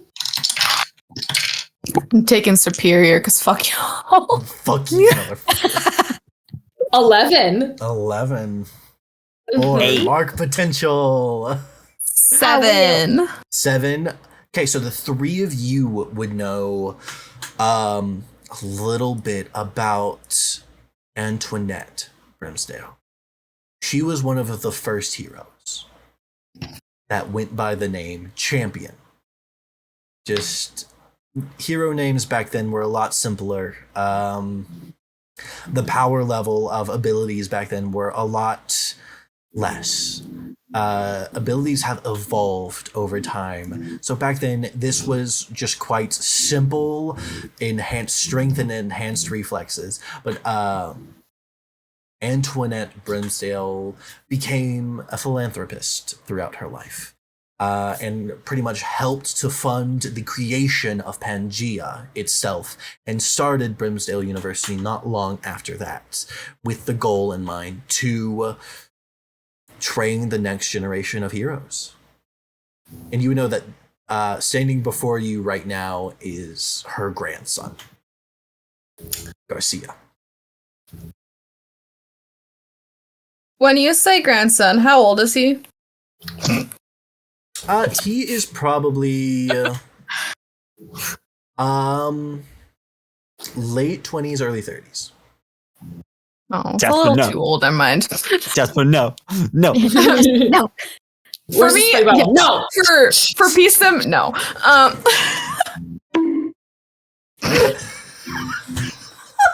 Horny jail for you. I love that we can use that. Thank you. Piper would lean over to Naomi and go, "That's Champion's grandkid." Yeah. That's wow. It took me a second to kind of make that connection. I can't believe I've only made it now. That's, I mean, just one of the first heroes, you know? Oh, yeah. And then Piper would launch into a whispered, history of her, as Piper is a hero fangirl and knows everything about every hero and a lot of things about most villains, and would just sort of launch into this Deku level kind of whispered well, so she actually got her start and her powers are actually this, which is super interesting because back then they didn't used to be us and just Naomi is 1,000-yard staring still. Still thinking about the scars. The scars are the only thing in her mind right now. Yeah. But no, You're saying I can't leave your mind. Hey, yo. But to put it in perspective, a power like neons or wish granters would have been exceedingly rare back then. A lot of it was a lot smaller type of things, but over the generations, powers have very quickly ramped up to where neons and wish granters are not common powers. That power level is not common. It's a lot more common than it used to be, though.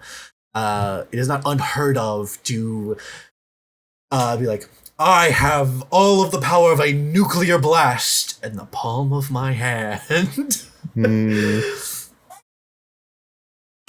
But yeah, Mr. Brimsdale would kind of clear his throat. Students, you have come here today seeking to do great things with your futures. The first step is already complete, having been accepted into our prestigious academy. Those of you accepted will go on to do many great things, but the fight is not over just yet. You are the beginning of a new generation, with problems and hardships that no one has had to face before. I believe that all of you can rise up and do it. In a world of heroes, we still need those without those unique abilities. We still need those that can do good. Because you do not need a superpower to be a good person, to be an influence on society even greater than heroes themselves. Or a little bit of applause. Mm-hmm. Definitely just during that part, definitely nudge Piper a bit. She'll nudge you back. Just do that thing. They'll just like rest their head like on your shoulder, just like. Oh. Yeah. Thank you for the raid, dummies and dice rolls. I know I'm not the normal person. I know I'm not the normal person here. Hello, I'm covering for Dice. Hey everyone, welcome in. For 10 weeks, Welcome into Hero U. It's welcome to Hero U. But Mr. Brimsdale would wait for the applause to die. We will be forwarding your schedules and any other information you might need to your cell phones to the numbers that you provided to us upon application. If you have any further questions, please request an audience with me. I am happy to do anything for my students. Piper leans over to Naomi and goes, "Oh, I have so many questions for him. I'm gonna take him up on that." I know you do. You would all kind of get pings on your phone and everything.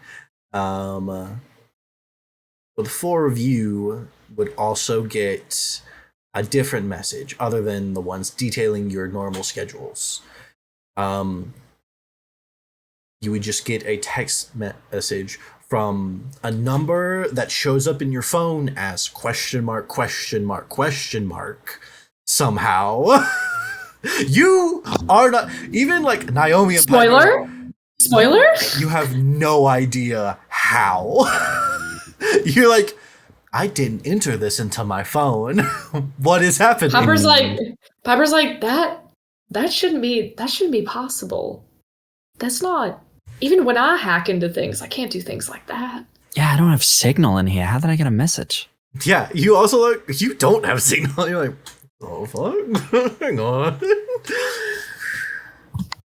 It would just say room 2301. 2301 in the Mother Nature building. As Mother Nature is a big donor to the Brimsdale University. She does not have much need for money. Is there Piper would like a time on the message or no? Oh, that's a great question. Yes, there would be 2301 in the next 20 minutes. Oh. Piper would look at Naomi and go, "Oh, shoot, I forgot. I have to go." And there would also be a second message. Tell no one. This is a grade.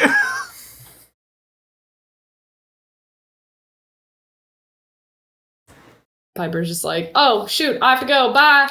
And gives you me too. Yep, and kind of just give you like a knowing look, like. But they definitely go like opposite ways. Oh yeah, 100%. The follow-up message would also have show up in hero uniform.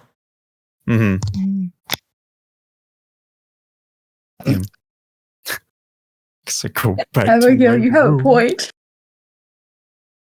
Peasum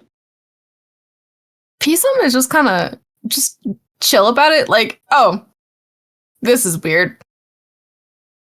All right, I guess. Isn't like in an immediate rush to do anything because we'll just find a place to teleport. Yeah. It's like, oh, I can take my time because I can be anywhere in an instant. They like taking shortcuts. They're Yeah, absolutely. Piper is sprinting back to her door to grab her hero gear before having to sprint to the building. No, it's a good 5 to 10 minutes to your dorm room. So you're like, I've got to get changed. I've got to go. Yeah, just like full, just like if there could be a trail of smoke behind her. Yeah, absolutely.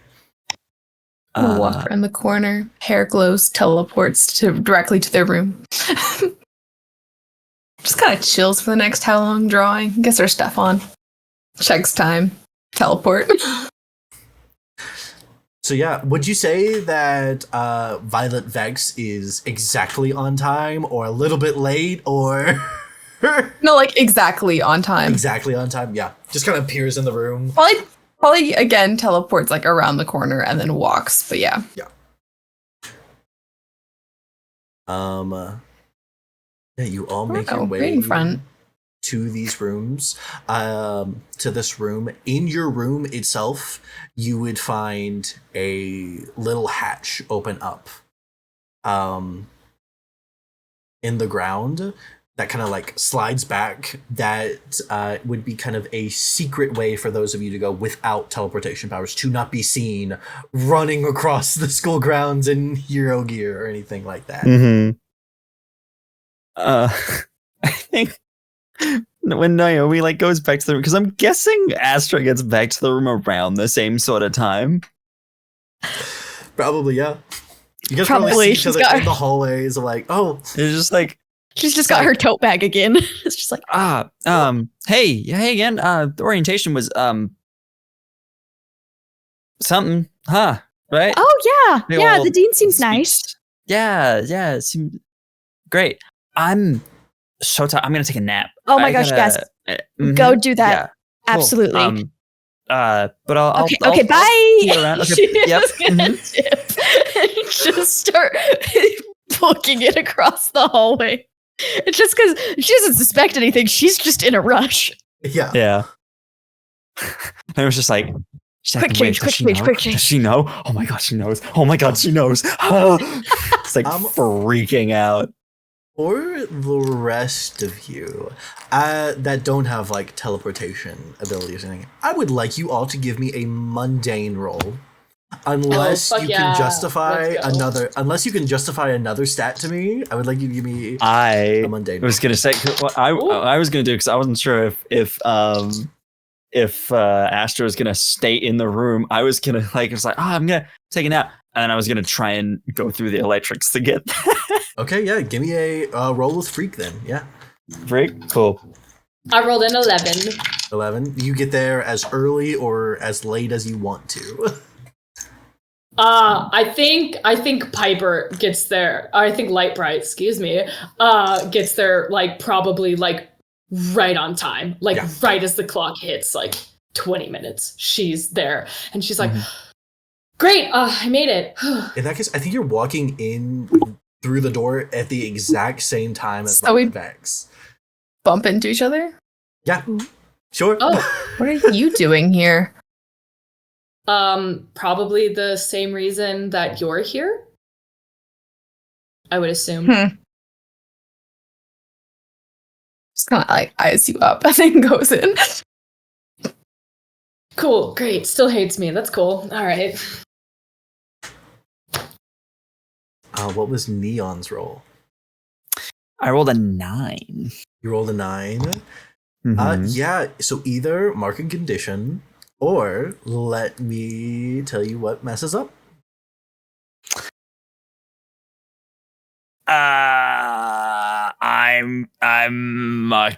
Fuck. With everything that's I'm going to just with everything and like the conversation of the house no longer feels guilty. I'm gonna say insecure. Yeah, I'm gonna condition insecure, which gives me a -2 to defend someone or reject someone else's influence. Just because I feel like it makes sense kind of with the situation and with the kind of like feeling like I'm now having to hide from my roommate and having now 2 very awkward interactions and knowing that at some point the truth is going to come out and it's like, fuck, I'm feeling real insecure right now. No. You got that anxiety. Yeah, you would manage to get there as early or as late as you wanted to. Would definitely get there. Like probably pretty much on time. You're also going in right after Lightbright and Violet Vex. Show up just masked down. You probably witnessed that conversation too. Yeah. So we're all here then. Yeah, that's interesting that they would put all of us together. You All of too. you. Yeah. Better stand out of your way then. Okay. Oh, all right. That's Hey, that was unnecessary. not cool. Hmm. Don't talk to her like that.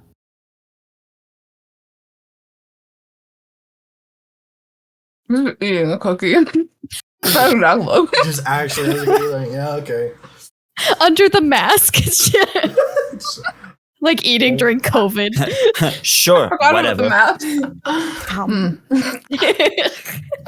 math. This is a high-tech society. We can say that masks let food go through. It's No, kinda no. No. No. No. Not in this situation. No, no. Okay, fine. Sorry, I forgot I was Yeah, the DM. I'm trying to be all cool. I'm trying to be all for a cool and second. suave. Yeah. I Hang forgot that I on. was the GM for a second. That's my bad. Sorry.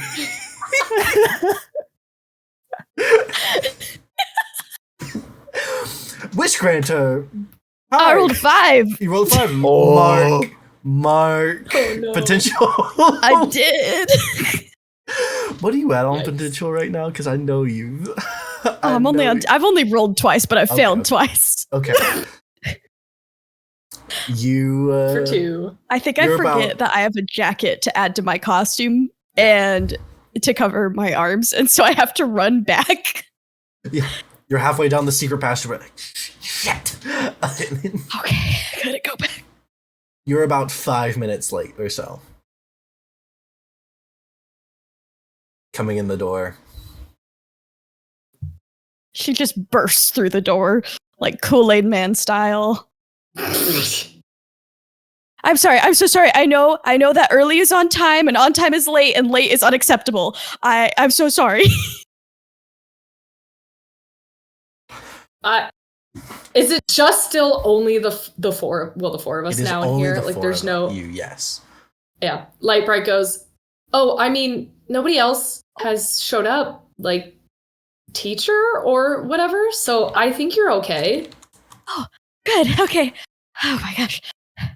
Well, hi. Hi again. Hi again. Hi. Why is it all of us? That is a great. Well, Extra credit it for saving the world. I was gonna say it probably means they know that we all fought that crazy sea monster together last I week. mean, they Dude, don't probably knew criminalize that us. already. They probably knew it already, to be honest. I mean, wasn't if they put exactly us all subtle. Yeah. No, there's I a wasn't glass exactly pool subtle. now on the beach. Yeah. Very nice. It's very pretty. Kind of just kind of like looks away, blushing a little bit under the mask, but you can't see that. That's for the audience. Yeah, as you guys are all kind of What waiting happens there. now? Like, as you say, what happens now? Kind of feel the floor below you begin to shift and shake as it drops all of a sudden, bringing all of you with it. Is there anything to grab onto? You could try to grab onto the walls.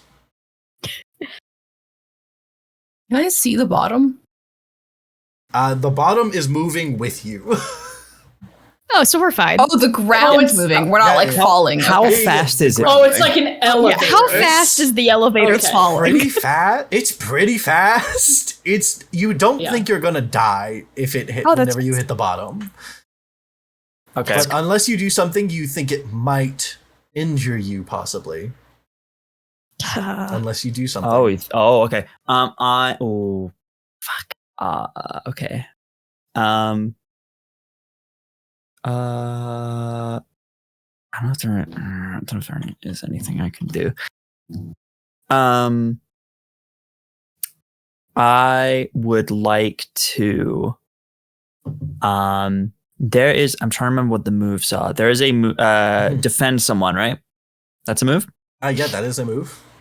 I would like to defend Piper in this situation. Okay, how are you defending Piper? Kind of explain this. Set the scene for me. Probably just grabbing onto them like a little bit and kind of probably kind of giving because I know that she has like her like gravity boots, so I'm probably just like giving them just like a little like I probably just like grab onto her and like nudge her foot with mine, and there's a little shot goes kind of through my foot and into hers to kind of like almost give the shoes a little bit of a boost. Yeah, absolutely. To help brace any impact. For defend, I need you to roll plus savior, unless you have a move that tells you to do differently. Plus savior, and this is to defend someone, isn't it? So I get a -2 because of insecure. Yep. And you said savior. You do have an inspiration. You can remind me how. That's going to be a +1, and you can apply it after the roll. Okay, I'm gonna roll. Okay, so savior. Okay. 8 and above is full pass, right? Or is it 9? 10 plus is like a critical. 7 to 9 7 to 9 is a hit, but on a 7 to 9 it costs you're gonna have to either expose yourself to danger or escalate the situation.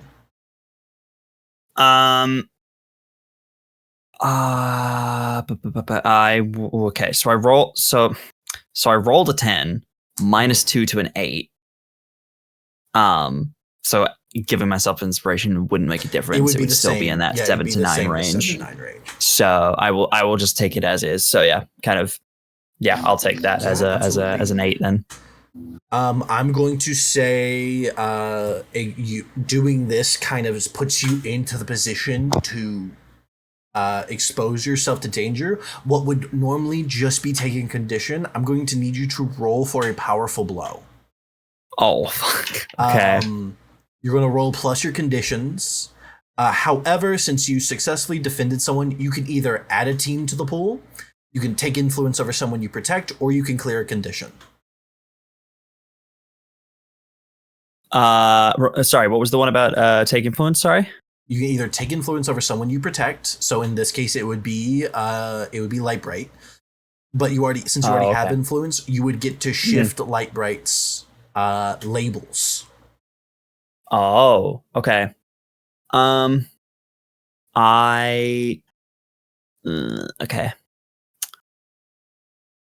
I will. Sorry. Yeah. New to this. What were the options again? Add a team to the pool. Team is a resource you can expend to help your fellow teammates. Yep. Take influence over someone you protect. In this case, it would be Lightbright. Or you could clear a condition. I will clear a condition. I will clear insecure. As you clear that, you kind of like shake off being insecure, being like, I still got this. I can protect those that I care about. As you think this, the floor stops moving and you're in a position like you've had to use your abilities to kind of ease Piper off of the ground in a way that sends you, like, as the floor stops, you slam into the ground. I need you to roll to take a powerful blow. Okay. And that plus my conditions, and I just removed the one I had. All right. You want to roll low. You want to roll low here. It's one you want to fail. No, you want to roll low. What'd you roll? So the first dice was a 1. Second one was a 5. So that's a total of 6. It's a fail. Oh, that's a fail. Good. 6 and below that's good. Is so you always want to fail, take a powerful blow. So mark potential. Do I get potential for that one? No? You still mark potential, but describe to me how you kind of weather the blow. kind of like, oh, okay, so yeah, so definitely it's kind of that thing of like kind of almost like jump activating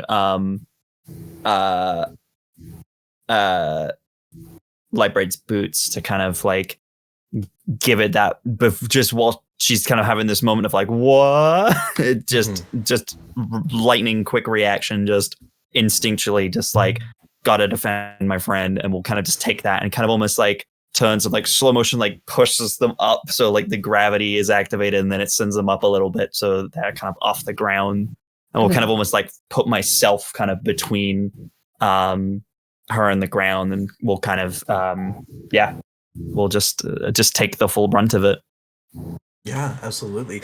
And you kind of like slam into it, but you're like, okay, I'm fine, okay. Violet, Vex, and Wish Granter, what are you doing? I think that Wish Granter is thinking in terms of like the teleportation magic for Violet. Vex is like, does the momentum go with the teleport? Because if so, that's not going to be good. So she's just going to try to defend and conjure like a bubbled like shield around them to try to absorb the fall. So kind of, you know, Violet from The Incredibles, like kind of like that. Yes, love it. I'll try that. So yeah, roll to defend. Roll plus savior. 2? Yeah, that's bad. Oh no. Well, I rolled a 2. Hang on, I might be so good at it. Plus what? 3? 3? Wow. 3? Okay, so I'm going to need you to roll to take a powerful blow, and unless Violet Vex is able to stop it, I'm also going to need them to take a powerful blow. But what would Violet Vex do in this kind of situation? You find yourself covered by a bubble, but it starts going in the wrong way for momentum. Like something messes with your mind for a second, Wish Granter, and you start them accelerating towards the floor instead of decelerating. It's something about the way the floor is moving, and it's kind of throwing you off your like game for a second. Am I exerting myself? I would say, instead of taking a powerful blow, mark your doom track as you exert yourself and take a condition. And take a condition. Okay. Thank you for reminding me. Thank you for reminding me about your doom track. No problem. I'm happy. And just for audience's sake, because this is a mini series, every time I mark the doom track, I already have one marked because of the situation in the week before. But every time I mark the doom track, I mark 2. Mm-hmm. Yep.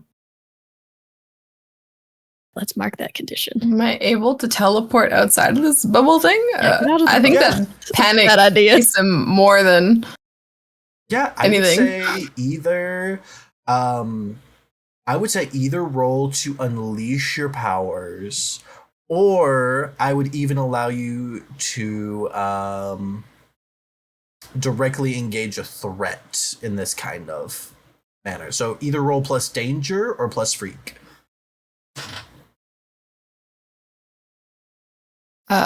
What am I better at? I'm better at freak. Okay. That's a 4.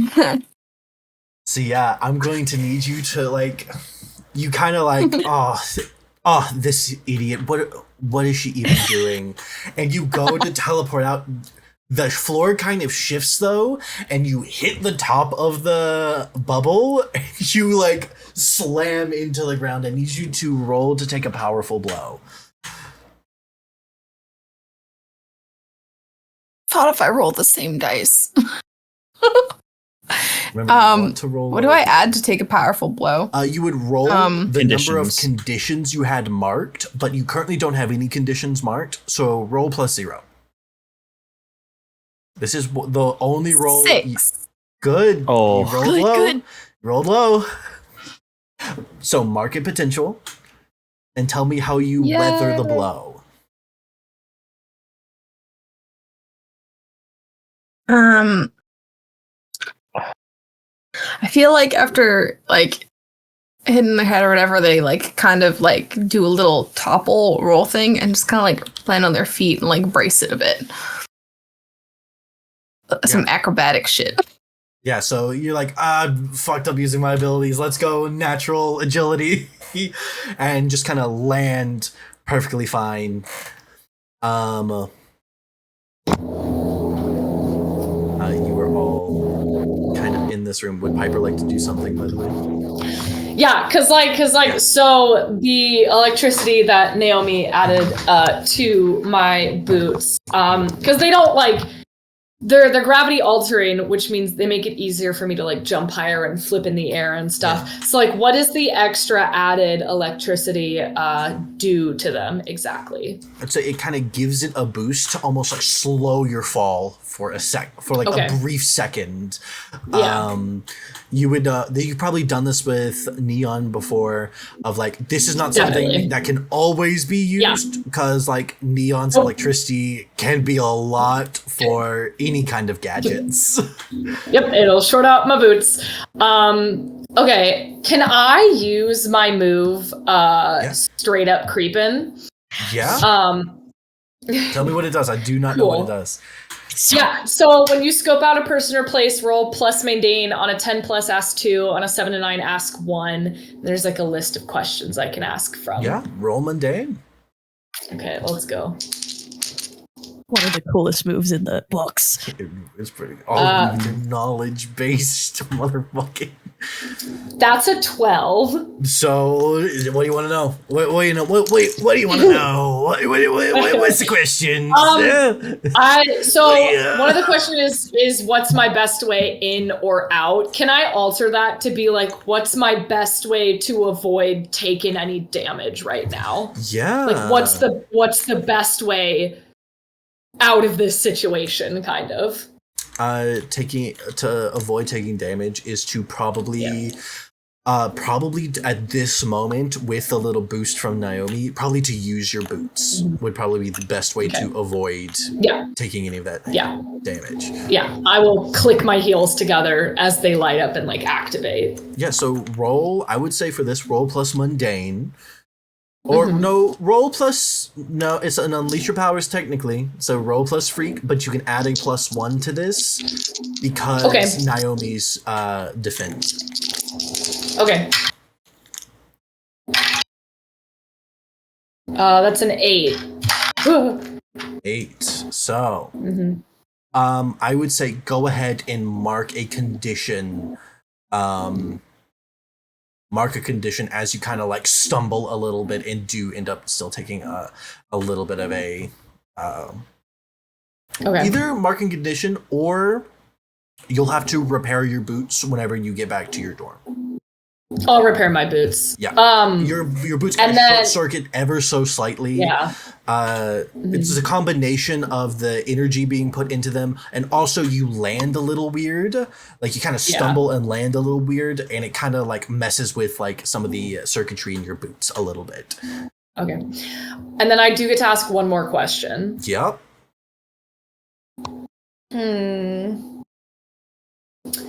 I'm gonna ask who or what here is not what they seem. Okay. It's a good one. I think your attention isn't drawn to your teammates, but I think it's drawn to the back of the room. And looking around the room right now, you are in a replica of the room above. Except with a lot more doorways leading out to different places. The blackboard in the back is replaced with like hologram projectors instead. And sitting at the desk, you see a man in a mask, kind of stylized around the ancient Greek Hydra. You see he has 4 arms, kind of leaning out, rippling with muscle. And I think that's where, like, your who is not what they seem is kind of drawn to and everything for a second. Like, are they on the screen or like physically they're sitting in the at room they're sitting at a teacher's desk. Okay. So I stumble a little bit, but I immediately pull out my eskrima sticks and snap them together in a staff. Miss Lightbright. Neon. Wish Granter.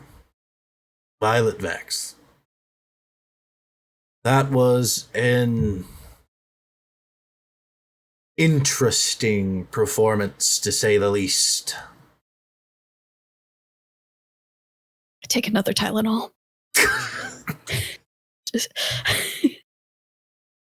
I can assume by your tone that interesting was not what you were expecting. What an observant young student. Would expect nothing else from Apollo's sidekick.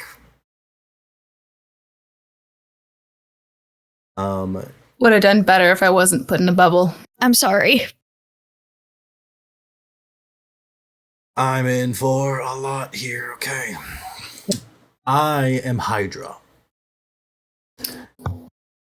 And this is one of the heroes of Pangea. And one of the teachers.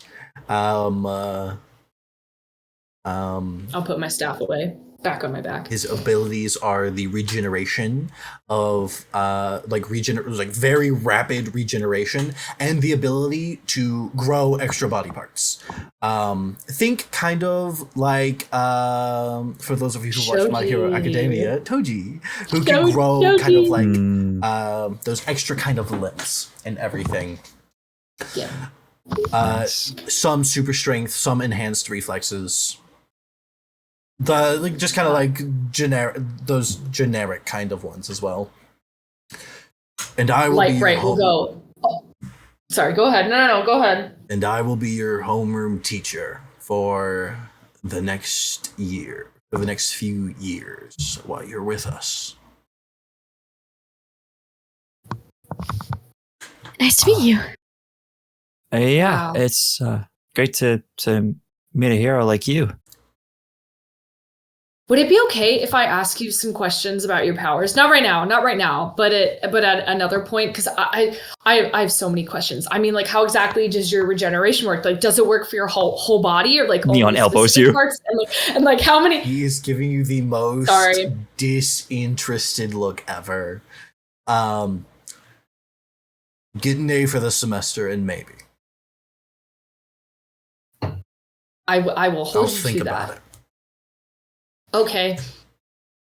Welcome to your homeroom hero support and rehabilitation courses. For each of you, you might be asking why you've all been grouped together. That would be from the incident earlier this week.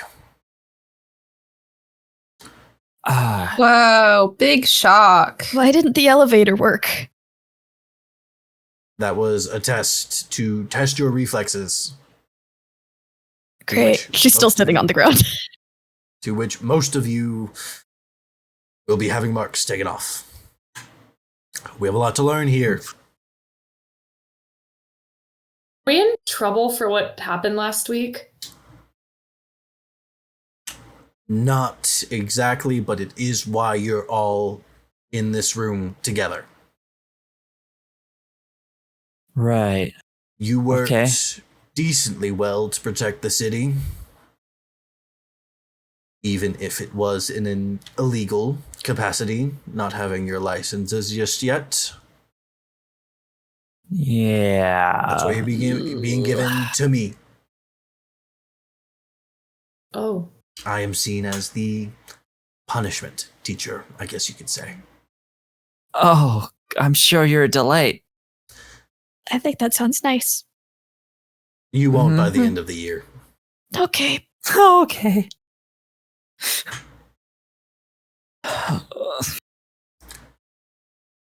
To start things off, take off your masks.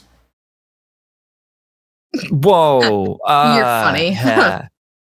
Yeah. Okay. No, I get it, Absolutely guys. I not. get it. I It's get a it. test. This is a It's a test. test. We're You never forge a supposed to secret reveal identity. our identities to Oh, people, yeah, right? Right, That's it's like got it rule for our one. grade. Yeah, that is like rule number one, being a hero. Yeah, So, exactly. no. Yeah. So that was. He's looking at me like I got the answer wrong. That's okay. That's not the answer. Correct, Naomi. No, he doesn't say Naomi. He does not say Naomi. That was a slip of J. That was a slip of J. I'm so sorry. I'm so sorry. All good. All good. Oh All my good. Roll It's back, hard roll when back, your roll The back. characters names are have. very It's hard close when your characters together. have two names. The names are very close Naomi together. rolls powerful blow. Correct, Neon. Neon. Take a powerful blow right now. Correct, Neon. I am looking at you like you were wrong.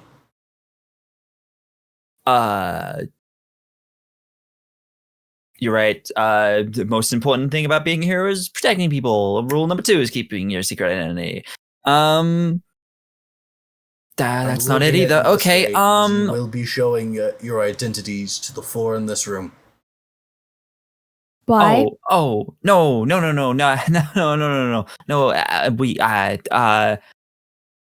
Why? To foster connections between the different heroes of the next generation. Or do you Cool. or do you unmistakably believe that you can handle any problem thrown at you single-handedly? No, that's not.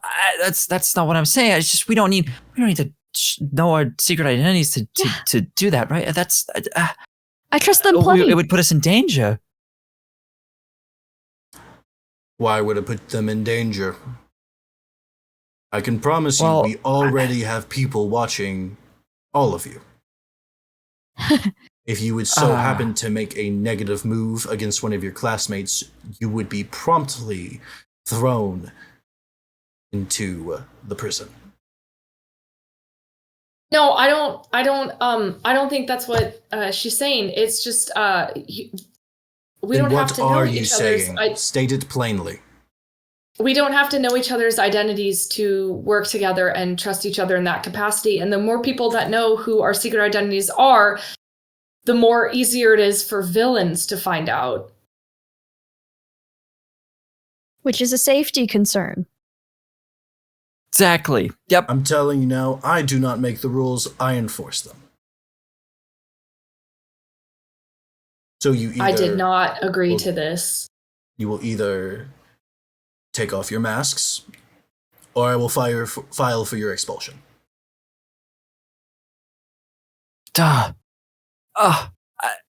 Is this the punishment? Is this the punishment that we have to do this? No, everyone in their homerooms will be doing this. My gosh. It is to see how you can keep a secret not of your own.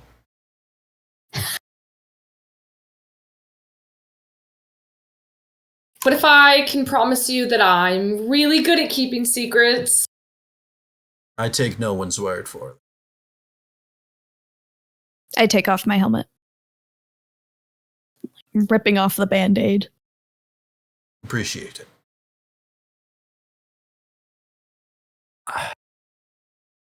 She slams the helmet on the ground next to her. She's not happy. I will not make you take off your masks. But if you do not do this, you cannot be a part of this secret side of the school. What? Neon's just looking back and forth between him and specifically Astra, just like looking back and forth between the two of them. Just like, I can't.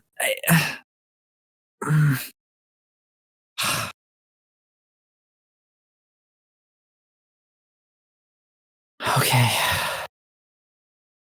And they'll just like reach up, pull the hood down, and then we'll just pull the mask off.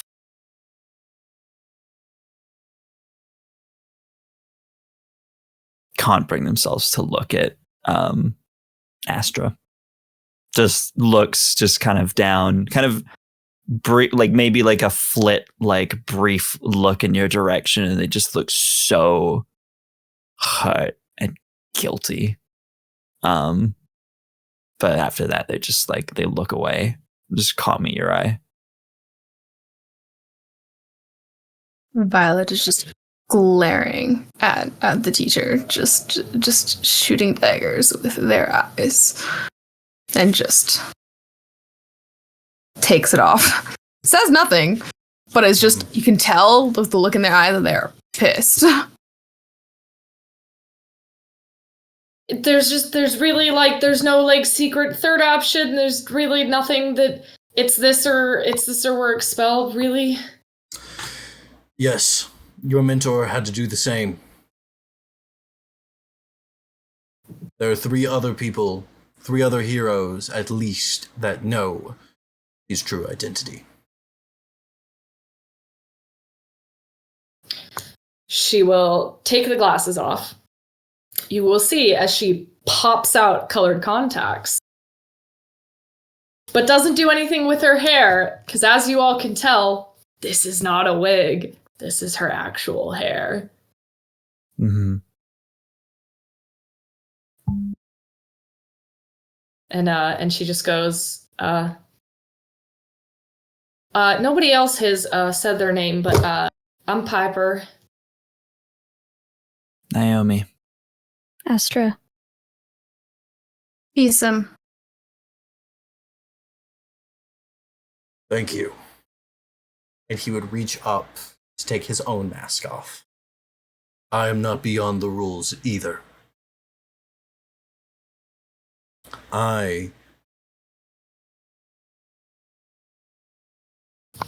While in this room, I am Hydra.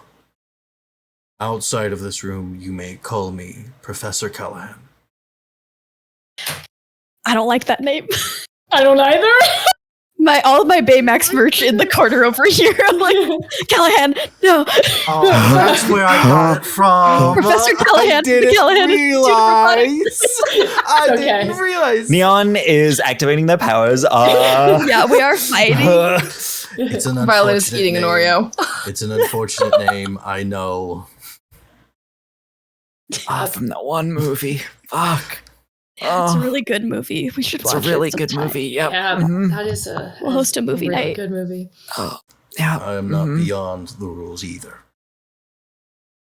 So, am I to assume that we're sort of like a Whoa. hero team together? Where'd that accent come from?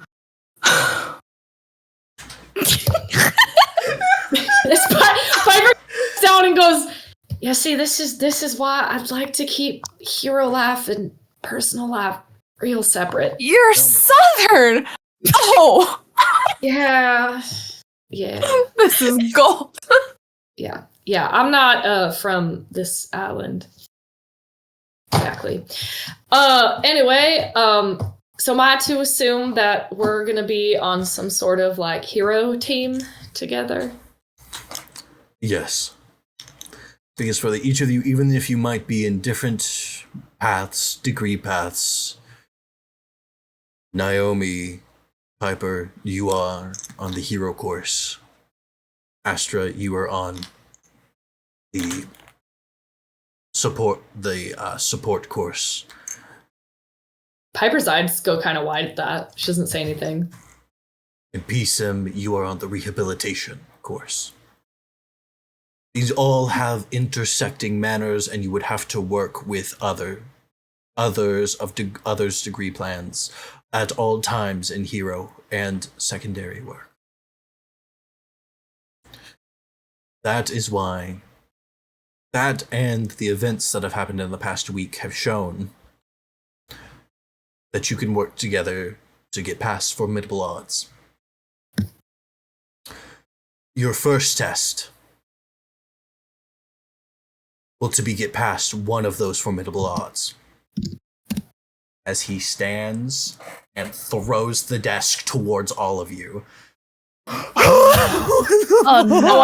And Honestly, y'all, this professor's. that's where we're going to end session today. Oh my god! Oh my god!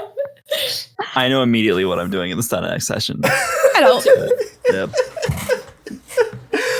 Oh, damn. Oh, All right. Yeah, that My was God. the first episode of Hero U, where we've met our wonderful Fuck. team of little misfits, I guess you could call them.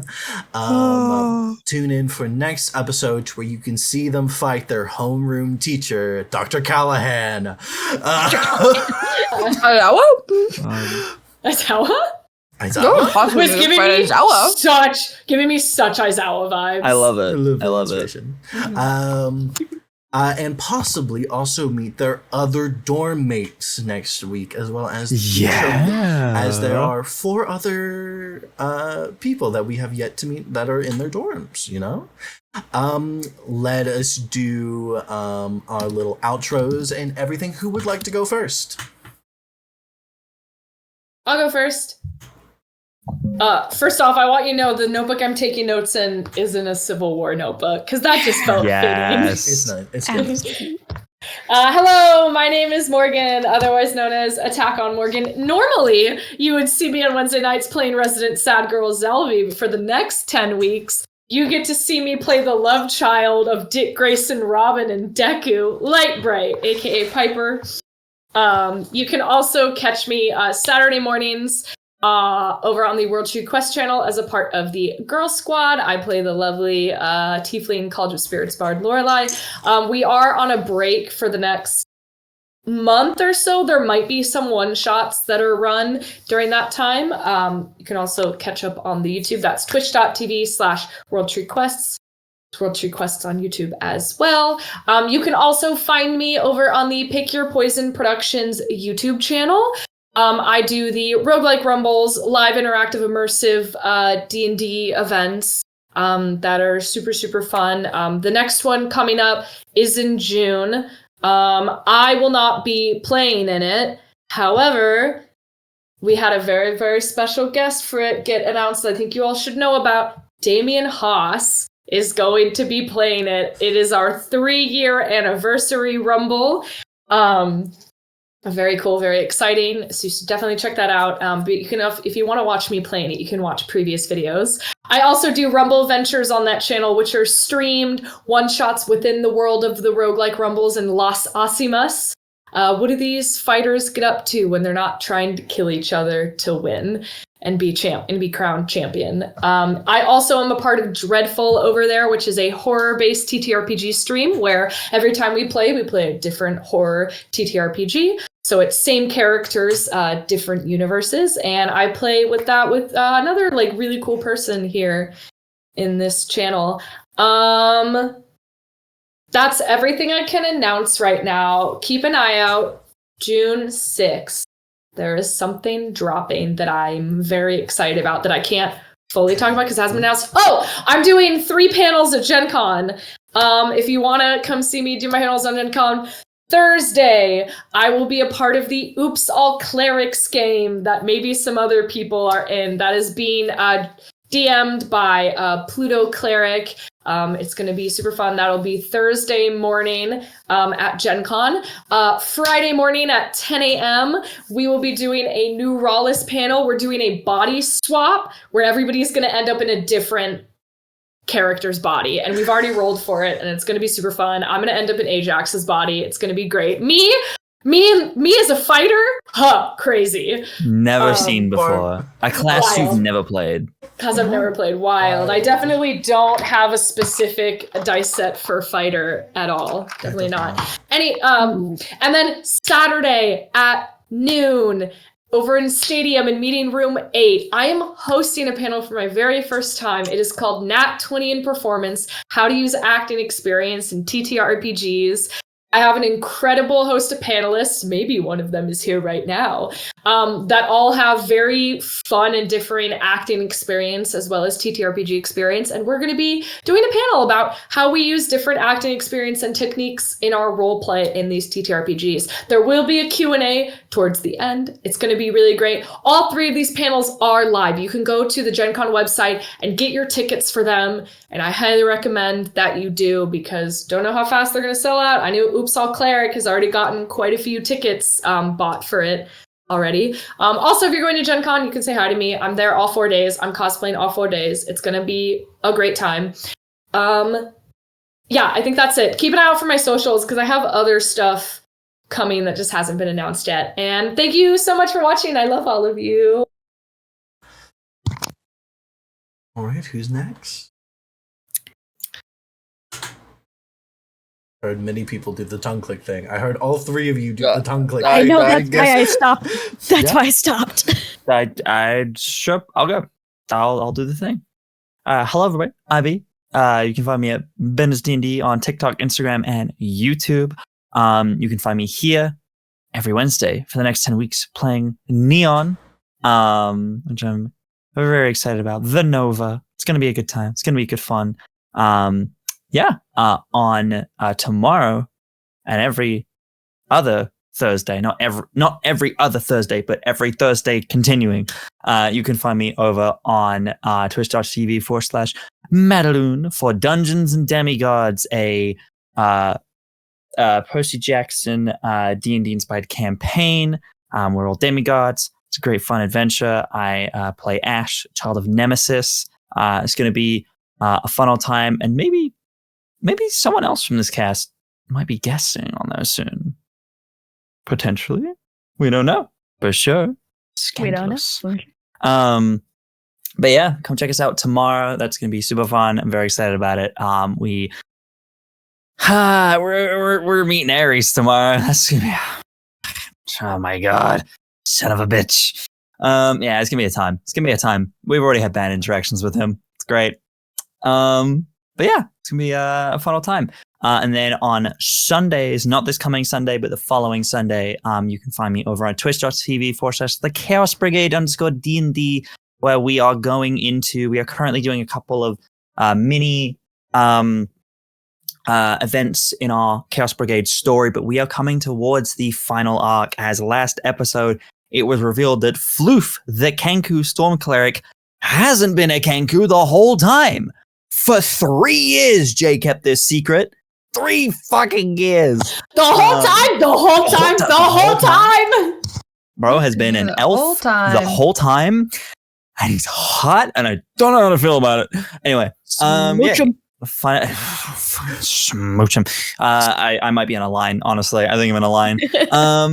But yeah, you can find us over there next Sunday for that. You can also find me at Gen Con, where I'll be part of the new rollers panel that Morgan mentioned. I will be part of that as well, doing body swap. I will be in Lunara's body. It's gonna be very interesting. It's gonna be... Don't make that face at me. Don't do that. Don't. Anyway. He's so hot. Hey yo, listen. Anyway, we also have a Chaos Brigade panel that is happening that is yet to be confirmed on a time, but it should be good fun. Yeah, we're going to be doing that. It's going to be a good fun old time. I will announce more when I know when it is happening and the specifics of it. But yeah. All of that. Go check out Era313 on Instagram. Some fun stuff is coming up on there. July 13th. Don't miss it. It's going to be very, very good. I'm very excited about it. We've been working on this for over a year. We really appreciate all the love and support you guys have been showing already. But please keep supporting, keep sharing it around. We really appreciate you guys. And yeah, I believe that is everything. I dibs. Okay. Go. Do the thing.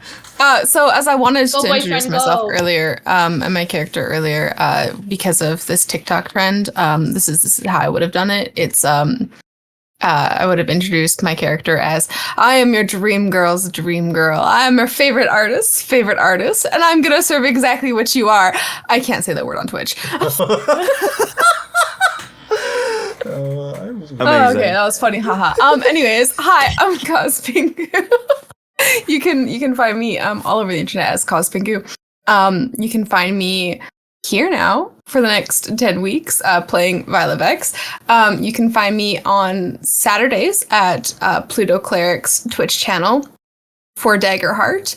And you can find me alternating Tuesdays on Pluto Cleric's channel playing Death Was Easy, a Hades-inspired Monsters of the Week game, where Paige untwinkified Hypnos last session.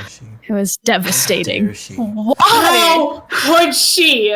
No. It's okay, he got retwinked at the end. He got retwinked. It's fine. Before dying. Thank God. Thank Yeah, God. then he died. Twink death. You can also find me at Gen Con. I will be at Gen Con. I have a passport. I will be traveling internationally to visit y'all. I'm a part of not one, not two, but 3 different panels. So on Thursday, you can find me the Oops All Clerics panel by Pluto Cleric. And then on Friday at 9 a.m., I'm in the Minority Representation in TTRPGs panel hosted by Fish Finley. And then at 3 p.m., you can find me on Cove Selkie. Is that what their new ad is? Yes. Panel, which is being transgender in the TTRPG space, BIPOC edition. I went to that panel last year, and it was, I think we all did, and it was amazing. It was really, really good. We did, yeah. It was a really good panel. Really, really good panel. Yeah, I'm super excited. Yeah, that's me. I don't think I'm missing anything, unless I am. Abigail. Hi. I was just looking at getting tickets for the minority representation in TTRPGs. So I got distracted. Hi, I'm Abigail the Nerd. You can find me under Abigail the Nerd on all the things. I'm not really posting right now, but I would like to. I'll get back into it definitely by the end of the year. And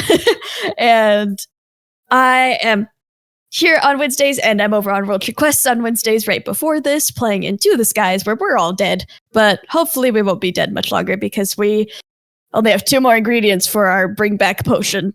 And then we can leave, which is good, because Echo has 69 hours left to live. Exactly. Nice. Well, to live, Nice. before she moves on. Yeah, nice. And I mean, not nice, but like also nice. yeah, nice. And then you can find me on Sundays over on Pluto Cleric's channel, over with the Daggerheart game. And then, I don't know, maybe next week, maybe week after next, maybe I'll be in Dungeons and Demigods for a little bit.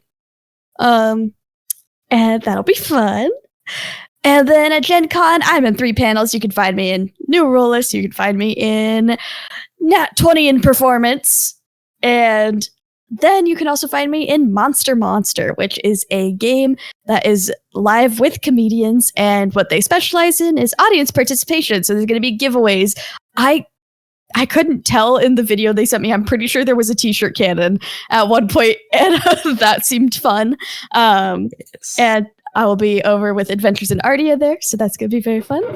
And I think that's all. Thank you.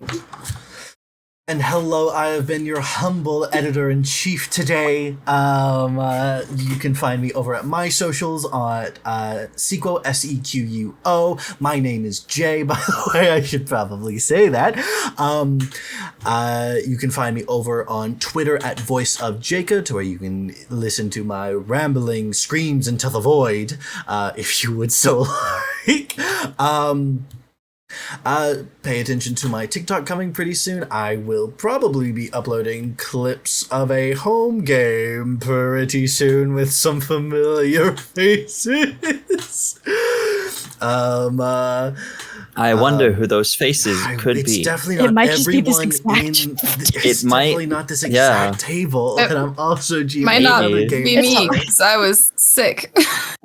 It's okay, Bestie. I'll tell you You were what. there for some of it. We got to fill you in.